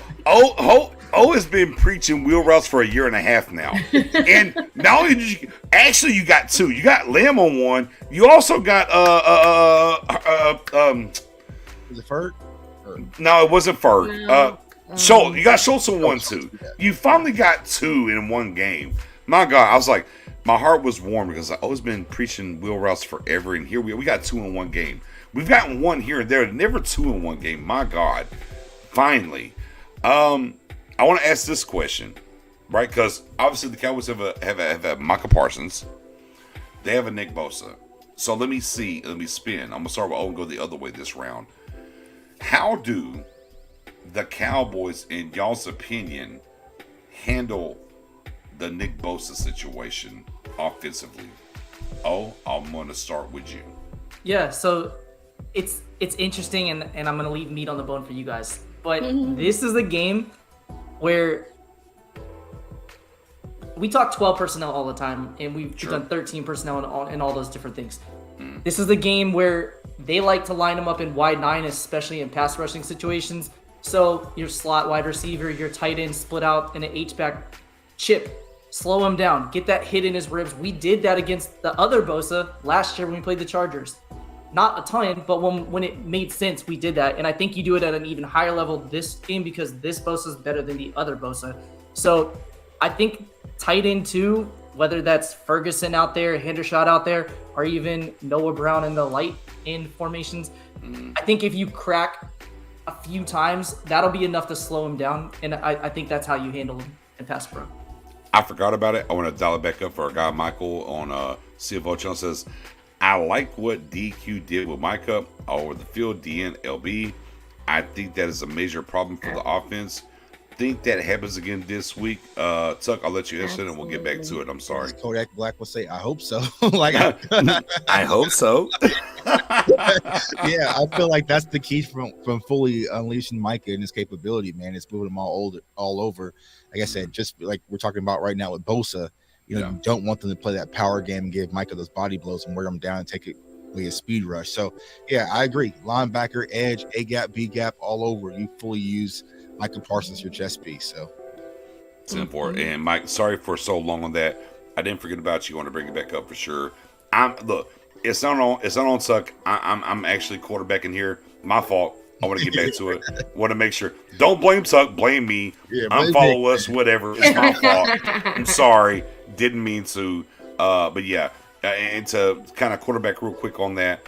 Yeah, man. I wanted 60-40 Micah at linebacker D end and moving him around. Mm-hmm. Hasn't worked out this year in general, but we saw in the playoff game. Hopefully we see it again. Spoonie, that's a Bosa. How are you attacking Bosa? How are you handling Bosa? You run at him. Okay. Run at him. Be very physical. We had that last week. We saw at a certain play. We saw Tyler Smith pulled out and ran. That was part of the good running game package that we had. We saw what's his name, Connor McGovern at fullback. It would be very physical. Run at these guys. That's the best way to do it, in my opinion. It's the same situation that we fell into against the Philadelphia Eagles with Michael Parsons. I'd say we do the same thing to Bosa. All right. DMV, Nick Bosa, how you handling him? Fuck him. Run at him. Oh! Oh! Fuck it. Run at him. Oh! Yeah, load the clip. Hit that. Load the clip. Load that clip. Load that clip again. Damn it, Tuck. Load that clip again. Run at him. You know what I'm saying? Hey, it's that time of the year. Set the tone. Run at him. That's what Tyler Smith's strength is. At left tackle, run at him. Let's wear him down. You know what I'm saying? Like, I think Ali did that to George Foreman. Wear him down. Word. At that point, it's like, is he going to be as effective as a rusher? If we drop back and we pass a whole bunch, you know what I'm saying? That's in his wheelhouse. That's what he wants in that wide 9. Let's take advantage of it, like Professor O's been saying. So we can do some read option stuff. Dak's using his legs now. So now he's a threat. You get what I'm saying? So let's run at him and use all of the things that we have in our repertoire. Mary? I mean, yeah. I mean, they all said it. All right, say less. Bye. You need a. No, I'm joking. I'm joking, man. I'm joking. I mean, a tight end to help. Yeah. To help. All right. Okay. And then also run at him because he's more of an edge rusher. So. Okay. All right. Okay. I agree. J Tuck, you want to add something there? Yeah. Is there any meat left on the bone? Yeah, it's a little Smidge, a little slice. Yeah, you just really want to keep him off balance, man. So draw, screens, run at him, use a fullback, use your hawk formation. Like, you got to do a lot of things at him, just kind of keep him off balance. But like DMV said, if we're going to drop back and throw 40 times, he's going to win. You know what I'm saying? So you just got to respect him as an opponent. But you got those different looks at him, just like they did Micah. Just like you said, Spoon, it's like RPOs, options, like really put the stress on him to really make him think and play off his aggressiveness in that pass rush. So I think Kellen Moore will do that on Sunday as well. So, I had a Niner faithful when we were in the space and he hit me. He's like, cut blocks and screens is how you win. It hurt us all season. If it's a Niner faithful telling me that, I got to buy into that, right? Because they watch him more than I do. But the other side, the flip side of that simply is, I mean, we played this DNA last year. Y'all forgot? Anybody remember? We played this DNA, right? And we wasn't sure about Terrence Steele at that moment, and how they did things. Game. Yeah, I think, and this is what I love about the situation. Kellen Moore seen the Bosa and done it before and got a dub, right? Mm-hmm. I think what you did to big bro, you do to little bro. But what did little bro do last year in the playoffs? Got hurt. Got hurt against us. Neither here nor there. I'm just saying how they attack Big Bro beforehand. What you do is, again, maybe you don't block him. You throw it behind it. That's what they did. Oh, well, come in. You got to decide. Oh, we threw it around you. And we're going to run different things. We're not going to block you and do certain things. And I think you just kind of do those things because, look, I'll be sacrilegious here a little sacrilegious.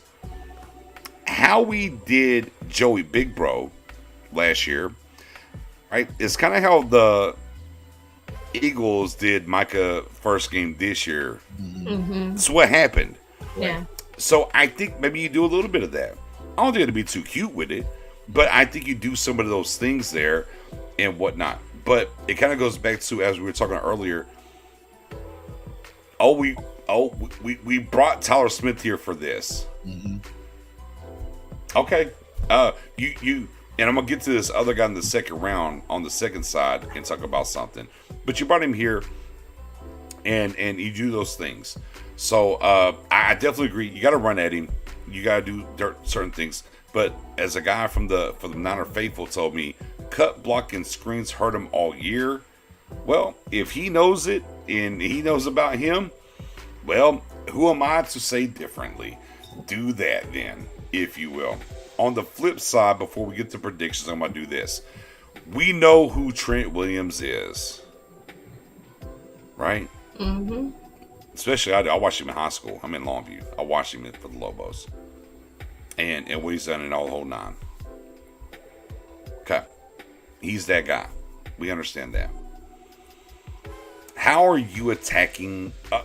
Look, when it comes to Micah Parsons, what's the percentage you're putting Micah Parsons? Are you just going Micah Parsons versus Trent the whole time? Are you moving him around?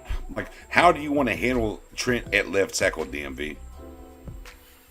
With Micah, I'm not keeping him on the edge the entire time. Like you guys said, I want him at backer. I think he's more valuable to us moving around because what that does is it forces Purdy's hand to get them in the right play at the line of scrimmage as a rookie, and that's asking him to do a lot.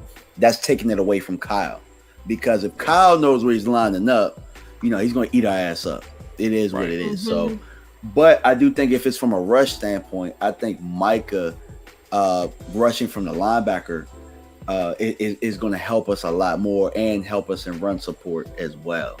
So I'm not putting Micah at the left tackle. I'm letting some of these other people beat up Trent for the rest of the game. And then when we get into situations where maybe it's a third and long, then I'll throw Micah over there, fresh legs. And, you know what I'm saying? And I'll do it that way. All right. Spony, what you think? Well, I love everything DMV just said. You got to move Micah around. That's pretty much it. Trent Williams is an old veteran, but he's been solid the whole year round. And again, it's like DMV just said, Charles Shanahan is creative, and the way to be creative is to basically take the best defensive player out of the game, so that way your offense can still run. But by moving Michael Parsons around, you won't be able to do that. He's gonna have to adjust and on every snap. So what DMV just said, I 100% agree with him. 10-4. Tuck. Yeah, move him around, make him the chess piece, man. But people remember, like, even last year, like, Trent Williams was struggling a little bit with Randy Gregory. So I think he can really get that speed rush opportunity. So I don't think Trent Williams can fully erase Micah. It's just, is he going to get the holding calls? That's a whole nother topic, right? But, you just move him around, man. I feel like Micah is versatile enough. Like I said, my main focus for Micah might not be pressure on Purdy. It's the Christian McCaffrey racer. And I feel like the one thing we don't want to allow is Christian McCaffrey get matched up on Anthony Carr or LVE. Like, they just don't move like that. You know what I'm saying? So I feel like Micah can really be your second level eraser, but also come down on third down and still get that pressure. So I'm using them all over the field. All right, Mary? I mean, yeah, I've always preferred Micah Parsons to be moved around. I think that's how he's most effective. Just like he says, he's like, I'm not a linebacker, I'm not a defensive end, I'm a football player. So use him like that, especially against a guy that's not experienced. The QB, moving him around, just like DMV said, is what's going to be best for our defense in this game.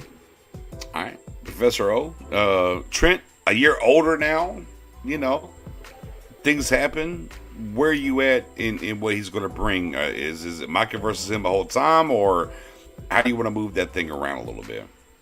I mean, you'll definitely see some snaps of that happening, but I don't want to put Micah against him because he's their best offensive lineman. Trent still is an extremely high-level offensive tackle, so I don't want to just run into a wall for no reason. And also, we talked about it like 3 or 4 weeks ago, too.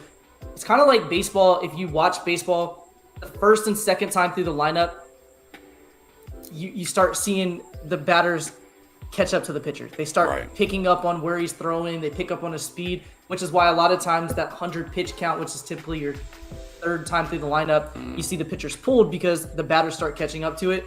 The same thing happens with offensive linemen, or can happen with offensive linemen too. So Micah's speed is so different from a lot of other pass rushers around the league that if you start doing it and seeing the same moves, and you kind of get used to it as the game goes along. So if you're playing him in different spots, you're rushing him through the A gap, you're doing stunts, you rush him on the left end, right end, from the linebacker position. So nobody really has an opportunity to catch up with his speed. Not that they catch up, but they adjust to his speed. It makes it really difficult, especially if you have a guard who hasn't seen him the entire game, and now suddenly you have Micah bull rushing right up the middle. Like it can be very difficult to go from a Chauncey Golson or Osa, who are good athletes, to a Micah who's a freak athlete. So when you don't see that often throughout the game, it can make it very difficult. But obviously you do want Micah to have success on the outside because that allows the guys on the inside and the opposite side of the line to get home too. Last week, I think Micah played 15 or 16 snaps at linebacker. I think you see more this week, but maybe 20, 25 snaps or something like that at linebacker. But yeah, what you guys said, move him all over, make him your queen. Yeah. Trent Williams, I'm telling you right now, ladies and gentlemen, what was the draft? This draft was about what?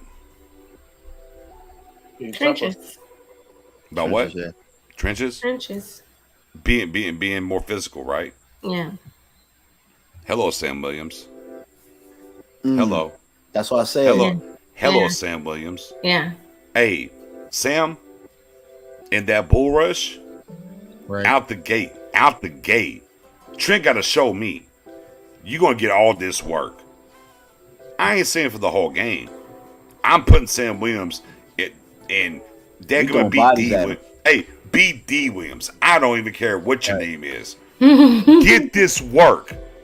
I'm going to take this young bull who the Cowboys, unlike Osa last year, have babied to this point to not hit the rookie wall, to use that strength. Let me find out, old man, you still got the strength? I'm going to find out early. I'm going to hit you with that bull. I'm going to hit you with that bull. And then I'm going to come in with maybe a Dorrance Armstrong, maybe a Dante Fowler. Tenderize. I'm going to tenderize this meat. I grill. I'm going to tenderize. I'm going to tenderize this old man. I'm going to tenderize this meat. I'm going to give you this. I'm going to give you this ham. I'm going to give you this hammer with Sam. Then I'm going to give you a little wiggle. And then, oh, you went through those guys. That's cool. Now it's the boss. Good. Hey, good luck with the line now. Right. You got all these other guys. Here's the final boss. Here's Mike, and now I'm figure it out. Right. That's where I'm at. But out the gate, there's no ifs, ands, or buts. I'm looking at Sam Williams and said, "Hey, motherfucker, this is why we drafted you. This right here, this draft is why we drafted Tyler Smith and you right here, right now. Look, we talked about it after the draft. We said it. We got to buy into what we said in our analysis. This draft was off of what San Francisco did to us. Right. Mm-hmm. This is what it was. Well, dadgummit, damn it. Sam Williams, get your ass over there, that old man, and punch his ass in the mouth. Slam Williams, personal fouls, the whole nine. Man, get in his old ass and bull rush the fuck out of him. So basically, you want Sam Williams to be the super gremlin. You damn right. Yeah. You damn right. And think about this too. He played 5 tech in college. We have tape of him lining up head up across, going to get some good tackles. Do that because you don't have to have Mike on the opposite side. You can have Mike outside of him and say, pick one. Yup. Your guard's going to block. Sam, I'm going to take that on the inside and the B gap. Ooh, You want to block sexy. Trent straight up on Sam? Cool. I have an edge rusher with Micah free against you. That's sexy. I love You can it. make them pick. I've literally been waiting for this game since we drafted Sam Williams. I've told nobody this. Nobody. I ain't told my brother. And we talk football all the time. I ain't told none of these guys this. I've waited for this moment. Getting it back in blood this week, man. Bruh, talk. Say it with your chest again. So you got that sound too? Yeah, I'll give it back in blood. Man, I remember walking out that stadium Oh, in January. Mary, where you guys at? We're going to take no. Oh, y'all always me I and Smooth was don't in know the me and Smooth spent 8 bucks to go a mile up the road in a damn taxi. We was gone. Right. yeah. I didn't go either. I was outside at lot 10 taking the No. last few shots. I was- And No. I went home. Hey, me and Smooth, we was like, man, fuck, we gone. That's all I can remember. Hey, you drafted Sam Williams for this damn moment. Stop playing with me. Trent Williams, get this work. He's great. I ain't taking nothing away from Trent Williams when I'm saying this. I'm not saying any of that. However, this is why you drafted Sam Williams. Just like Tyler Smith, and we talk about Bosa and everything else. This is why you drafted him. I'm not saying the entire game put Sam versus him, but Sam, young buck, go in there and fuck his old ass up for a little bit, and then we'll hit him with some shit. See, I want that with Chauncey too. I want Chauncey Golson Fair. and Sam. Tons of that rotation against Sam, and then you have Micah, the level setter, the final boss after he goes to the mini bosses. Right. And we saw it actually against Tampa a lot too. Dorrance Armstrong played a lot of left end, which he hasn't That part. done. He played a lot of snaps at the left end last week. Yeah. Hey, I'm telling y'all now. I think Sam's getting burns. I'm telling you, look, spoiler alert. I think Sam's getting burns. I think they're going to unload him. We saw it. Look, I'm telling you now. Here's my take of the week.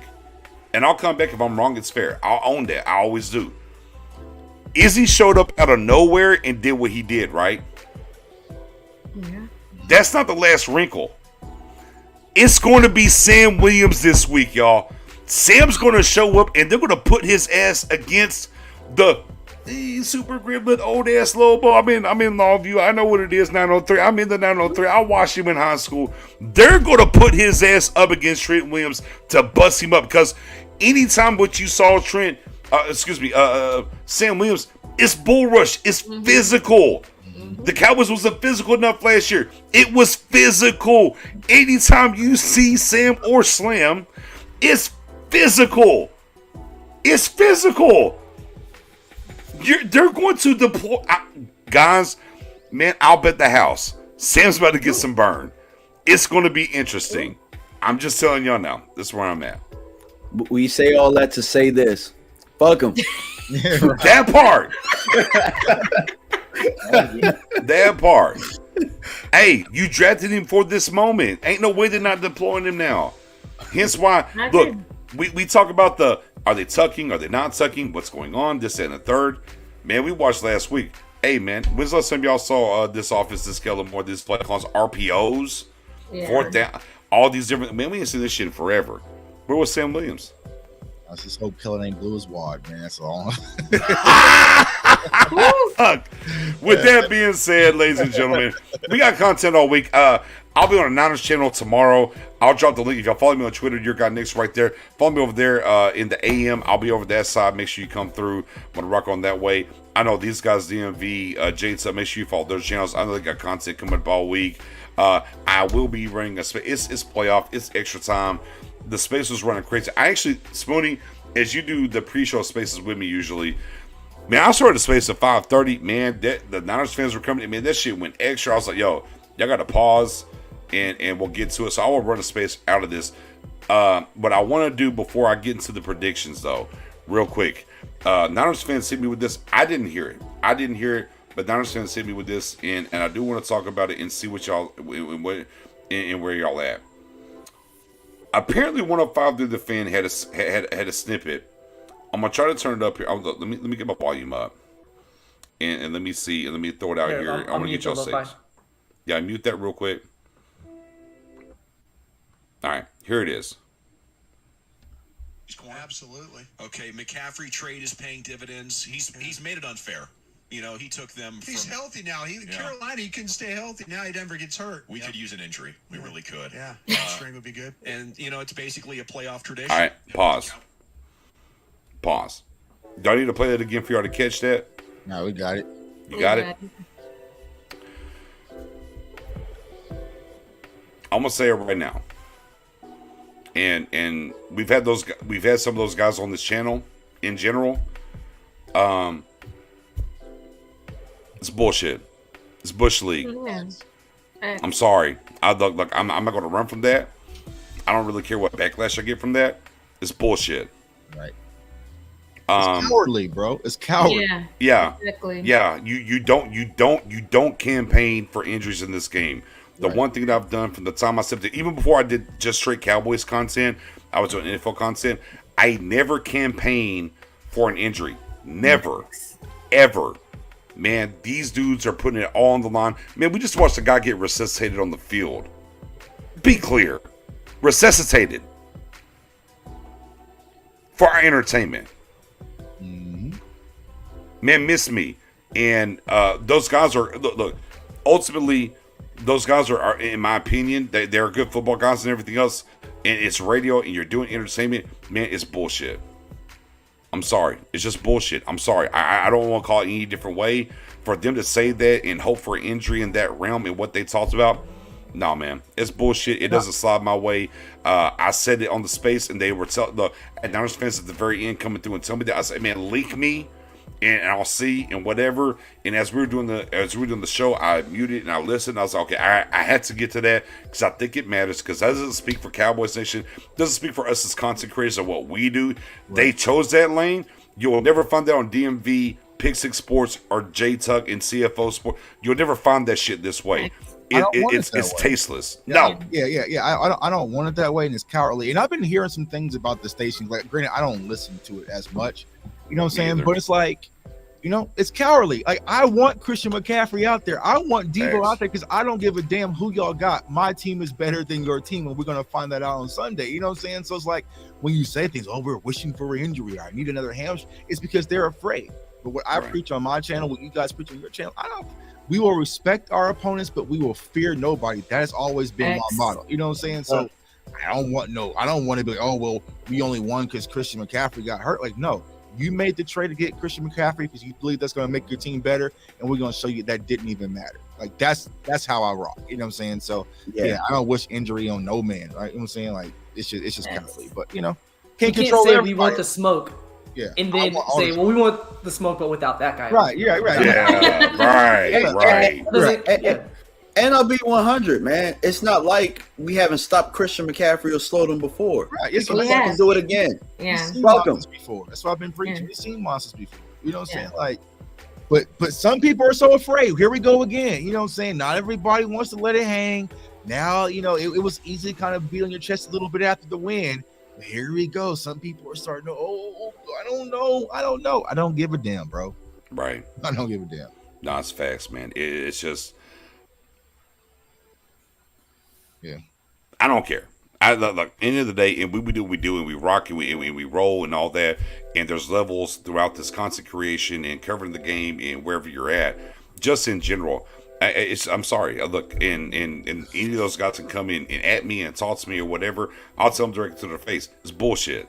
Facts. It's just bullshit. Facts. I'm sorry. It's bullshit. Right. Period. You know, and He'll probably come back and apologize for that shit. I bet you. Because somebody up top told him that. This doesn't mean what they don't believe, but I don't even care about that. Right, here's the thing for me, because like you said, Tuck, I don't listen to that shit either. I like when I tell people, honestly, I don't listen to national media or even the local whatever I say, I just happen to see on Twitter what happens. Right. And I didn't even see those takes. But I had Niners fans show up in the space right before I was getting up out of here. 2 different ones told me about that. I'm like, okay, well, just link me. And then link me. And I heard, I was like, yeah, man. I mean, that's just trash, bro. And not everyone bleeds like us. Now, there's another video circulating amongst Cowboys fans when it comes to the 49ers, right? Mm-hmm. And guess who was the heartbeat of that? That was me and my guy West Coast who started that whole "We Want Niners" chant. You know what I'm saying? Right. That's the type of time we're on. You know what I'm saying? Like, right. I'm ready to go right now. You know what I'm saying? Yeah. versus. We want the smoke. I want the smoke, bro. I want the smoke. Yeah. You know, it's the playoffs. I can't play, the Chicago Bears 3 times in a row on the way to the Super Bowl. You know best of the best, bro. Best of the best. Yeah. You can't. As I always say, man, you in the playoffs. You can't duck and hide now. You can't duck and hide. And guess what? The Niners haven't played a defense like us all year. Right. That's facts. I want the 49ers without Christian McCaffrey, and then I want the Eagles without Jalen Hurts. No. To get the Chiefs without, what kind of cow? Who raised y'all, man? Let me stop. Yeah. I mean, just again, I think everyone for the panel, just in general, man, it is what it is, man. We don't co-sign that message. I want to be clear about that for any of the Niners fans in the building. And obviously, as I run the space after here, I will definitely double down on that. After hearing that, I want to make sure that I want to bring it up for everybody here and talk about that. I'll be honest with you, I'm kind of shocked they went that realm because I haven't really heard them go that realm, but it is what it is. 26 years make you do some desperate things. Not me though. Not Tuck, not DMB, not Mary, not O, not Spoon. But those other guys, apparently. With that being said, before we stay tuned. I don't care if Christian McCaffrey goes to Wakanda. Forever. So but with that being said, before we get to the sermon, because I can't wait. The sermon last week got us to the win. I can't wait for the sermon divisional round after the playoff win where we're going. But let me spin the block. Score time. J Tuck. Cowboys, Niners. How funny is it? We were the last game wild card weekend. Oh, we keep the star keeps alive on DMV. It keeps alive on O. We got to be the last game on divisional round. Yeah. So, Tuck, what's the score? Cowboys, Niners, and Santa Clara. What's the score, man? I got the Cowboys winning 27-21. Let's go, Mary. You know what I gotta do? You gotta do what you gotta do. You gotta keep it going. Keep it going, Mary. It's worked. I've done it 4 times. Exactly. Look, you're struggling to say it right now, though. I understand you're struggling to say it. Look, light the candle, keep the energy. Look, she's doing something for a reason here. Don't just let her make it. Keep it going. 27-19 San Francisco. There you go, Mary. Now we're in the building. DMV, what's the score? Hey, cut the beat. Oh, cut the beat, oh. Shit, cut the beat. Cut the beat. Oh. I got Dallas winning 31-27, hosting the NFC Championship game. Oh, spoiler alert! He's got the Giants over the Eagles. I'm there if we host that NFC. Yo, and look, the funny thing about that is, we'll know that the Giants won before we play. Yeah. Could be up in the ante some. Okay, DMV, I see you work. DMV, I see you working. Like what you think? Yeah, I had to cut the beat on that one. All right, 10-4. Spoonie, what's the score? Cowboys, Niners, what's the score? It's going to be the same score I had last week for the Buccaneers, 35-14. Ooh. And that was the score that you was had. close. And well, if Maher would have made the extra points, he hey. Yeah, true. Yeah. Oh, what you got? So I'm going for a complete reversal of last year. We were the home team. We lost. They're the home team. They're going to lose. They beat us 23-17. I'm taking the Cowboys 23-17. Just complete mirror image of last year. The karma. I like it. All right. So the Cowboys, for me, Cowboys, Niners. I think it's a little scoring.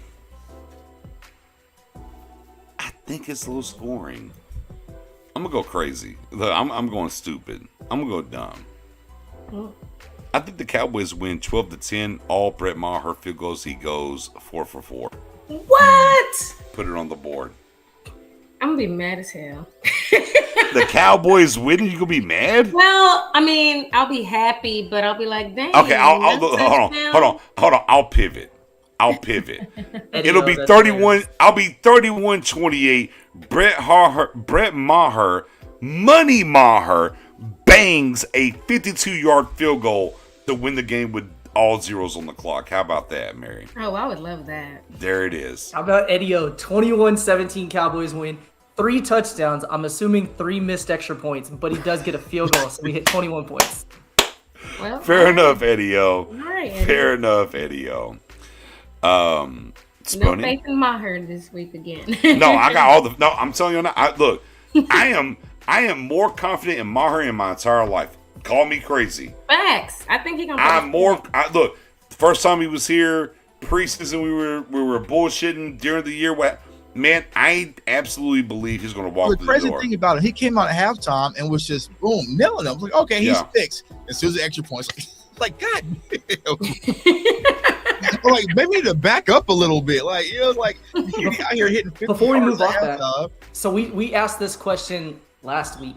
We'll just do the same question, just real quick. Okay. 52-yard field goal, game on the line. Maher makes it, we win. Yeah. DMV, do you trust Maher for that kick this week? Yeah. Mary. Yep. Tuck. What's the score? And what's the situation? Game on the line. So 5 seconds left. He makes it. We win. So we'll say we're 20 to 18. So field goal wins it. Oh yeah. All right, Spoonie. Yes, sir. This team is good. This team is very good in overcoming adversity. So that's a yeah. Yeah, I feel good about it too. I'll be honest with you. If it's like 20 to 20 and the extra point wins us the game, or we have to go into overtime, I might feel a little bit less confident just because last week and all the pressure. But a field goal, nah, he'll make it. I feel good. I was saying, I think it's red zone and it's 4th down. Oh God! Like, would you go for it? Like if it's, or would you let him kick it? Like it's. Oh, that's good. Yeah. Man, look. Yeah, I'm telling you now. I'm riding with Maher. I'm riding with him. I don't care. So it's like call his number all year and then say no. We don't have a choice, bro. We don't have a. We don't have a choice. I'm riding with him, man. I'm riding with him. But whatever they call on, it is what it is, man. Yeah.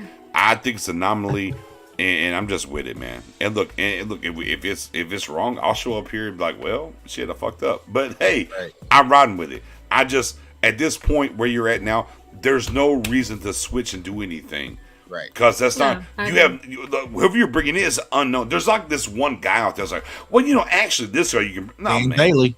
Oh, shit. Dan Bailey can't kick a 30-yard field goal right now. Stop playing with me. Extra point, though. Shit. How long is the extra point now? Are we sure? Can Anger put the ball down right? I don't know, but neither here nor there. Spoonie. Yes, sir. It's time. Divisional round. Real quick. For the first time in Pick 6 history in our 4th year, correct me, Mary, if I'm wrong. Oh, have we ever had a Spoonie after a playoff win into another playoff game? Oh, well, Spoon, by all means, sir, we're going to Santa Clara. Divisional round. We beat the GOAT. Sermon time. Give it to us. I'm going to ask you a question. Does the Dallas Cowboy have your attention? They should. X. Let me ask again. Does the Dallas Cowboy have your fucking attention? Let's go. You understand this? Last week I came in, I preached, and I said, we can't just beat the Tampa Bay Buccaneers. We gotta take our hands, put it down their fucking throats, and take their souls. That's what happened last week. Now I understand, Niners fans, y'all love fairy tales. And you have a fairy tale going on right now with Brock Purdy. Yes, Brock Purdy, Mr. Irrelevant. The last pick of the NFL draft has stepped in and won 5-6 games straight. Won his first playoff game. Bravo! Bravo! But every story has an ending. Oh. Understand that. Every story has an ending. And the ending of your story is the beginning of the Dallas Cowboys story. Understand that. Let's go. You see, Brock Purdy won last week with the Seattle Seahawks. And I saw Paul Heyman, WWE guy, came out and said, Brock Purdy is like the Beast. Now understand this. He may have the same name as Brock Lesnar, as the Beast. But guess what? He will not be the Beast this week. He will be the Dallas Cowboys Feast. Oh, let's go. You understand that? Well, I told y'all already.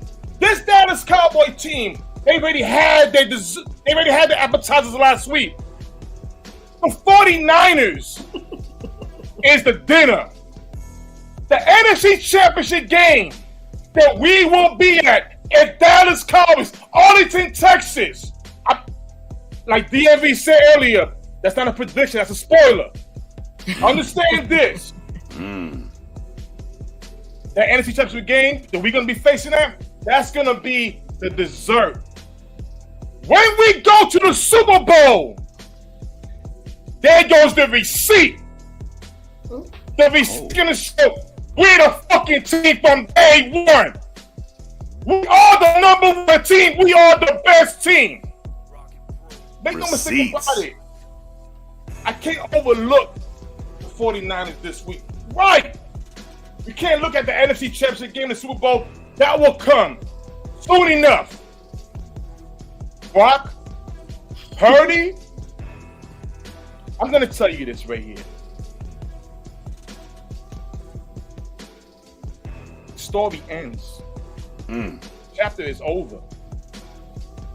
It's a new author, a new story. The Dallas Cowboys season is here. We overcame that. We won our first playoff game on the road since the 90s. We're going to repeat the history of the 90s. And as you understand, when you won our Super Bowl the first time, we went to your house not once, but twice. We're coming. You know, you got a point there, because the last time the Cowboys won a road playoff game was in '92 against them. And it was when they went back to the bowl and won the bowl. That's an interesting point there. It's a very interesting point there.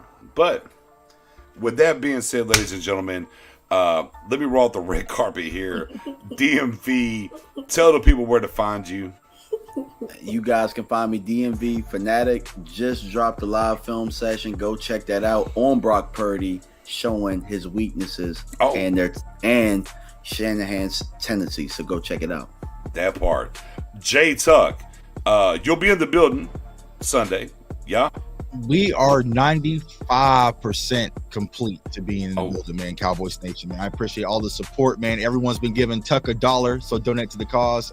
So more than likely, I will be in the building. I iron out one last thing at work tomorrow, so I should be there, man. Don't let work derail you from that greatness. Yeah, I know, man. I'm calling sick. That's how I know I'm sick. So, but you got some PTO. I know it's January. A little PTO, man. Yeah. It's just I'm going through a merger right now. Fair enough.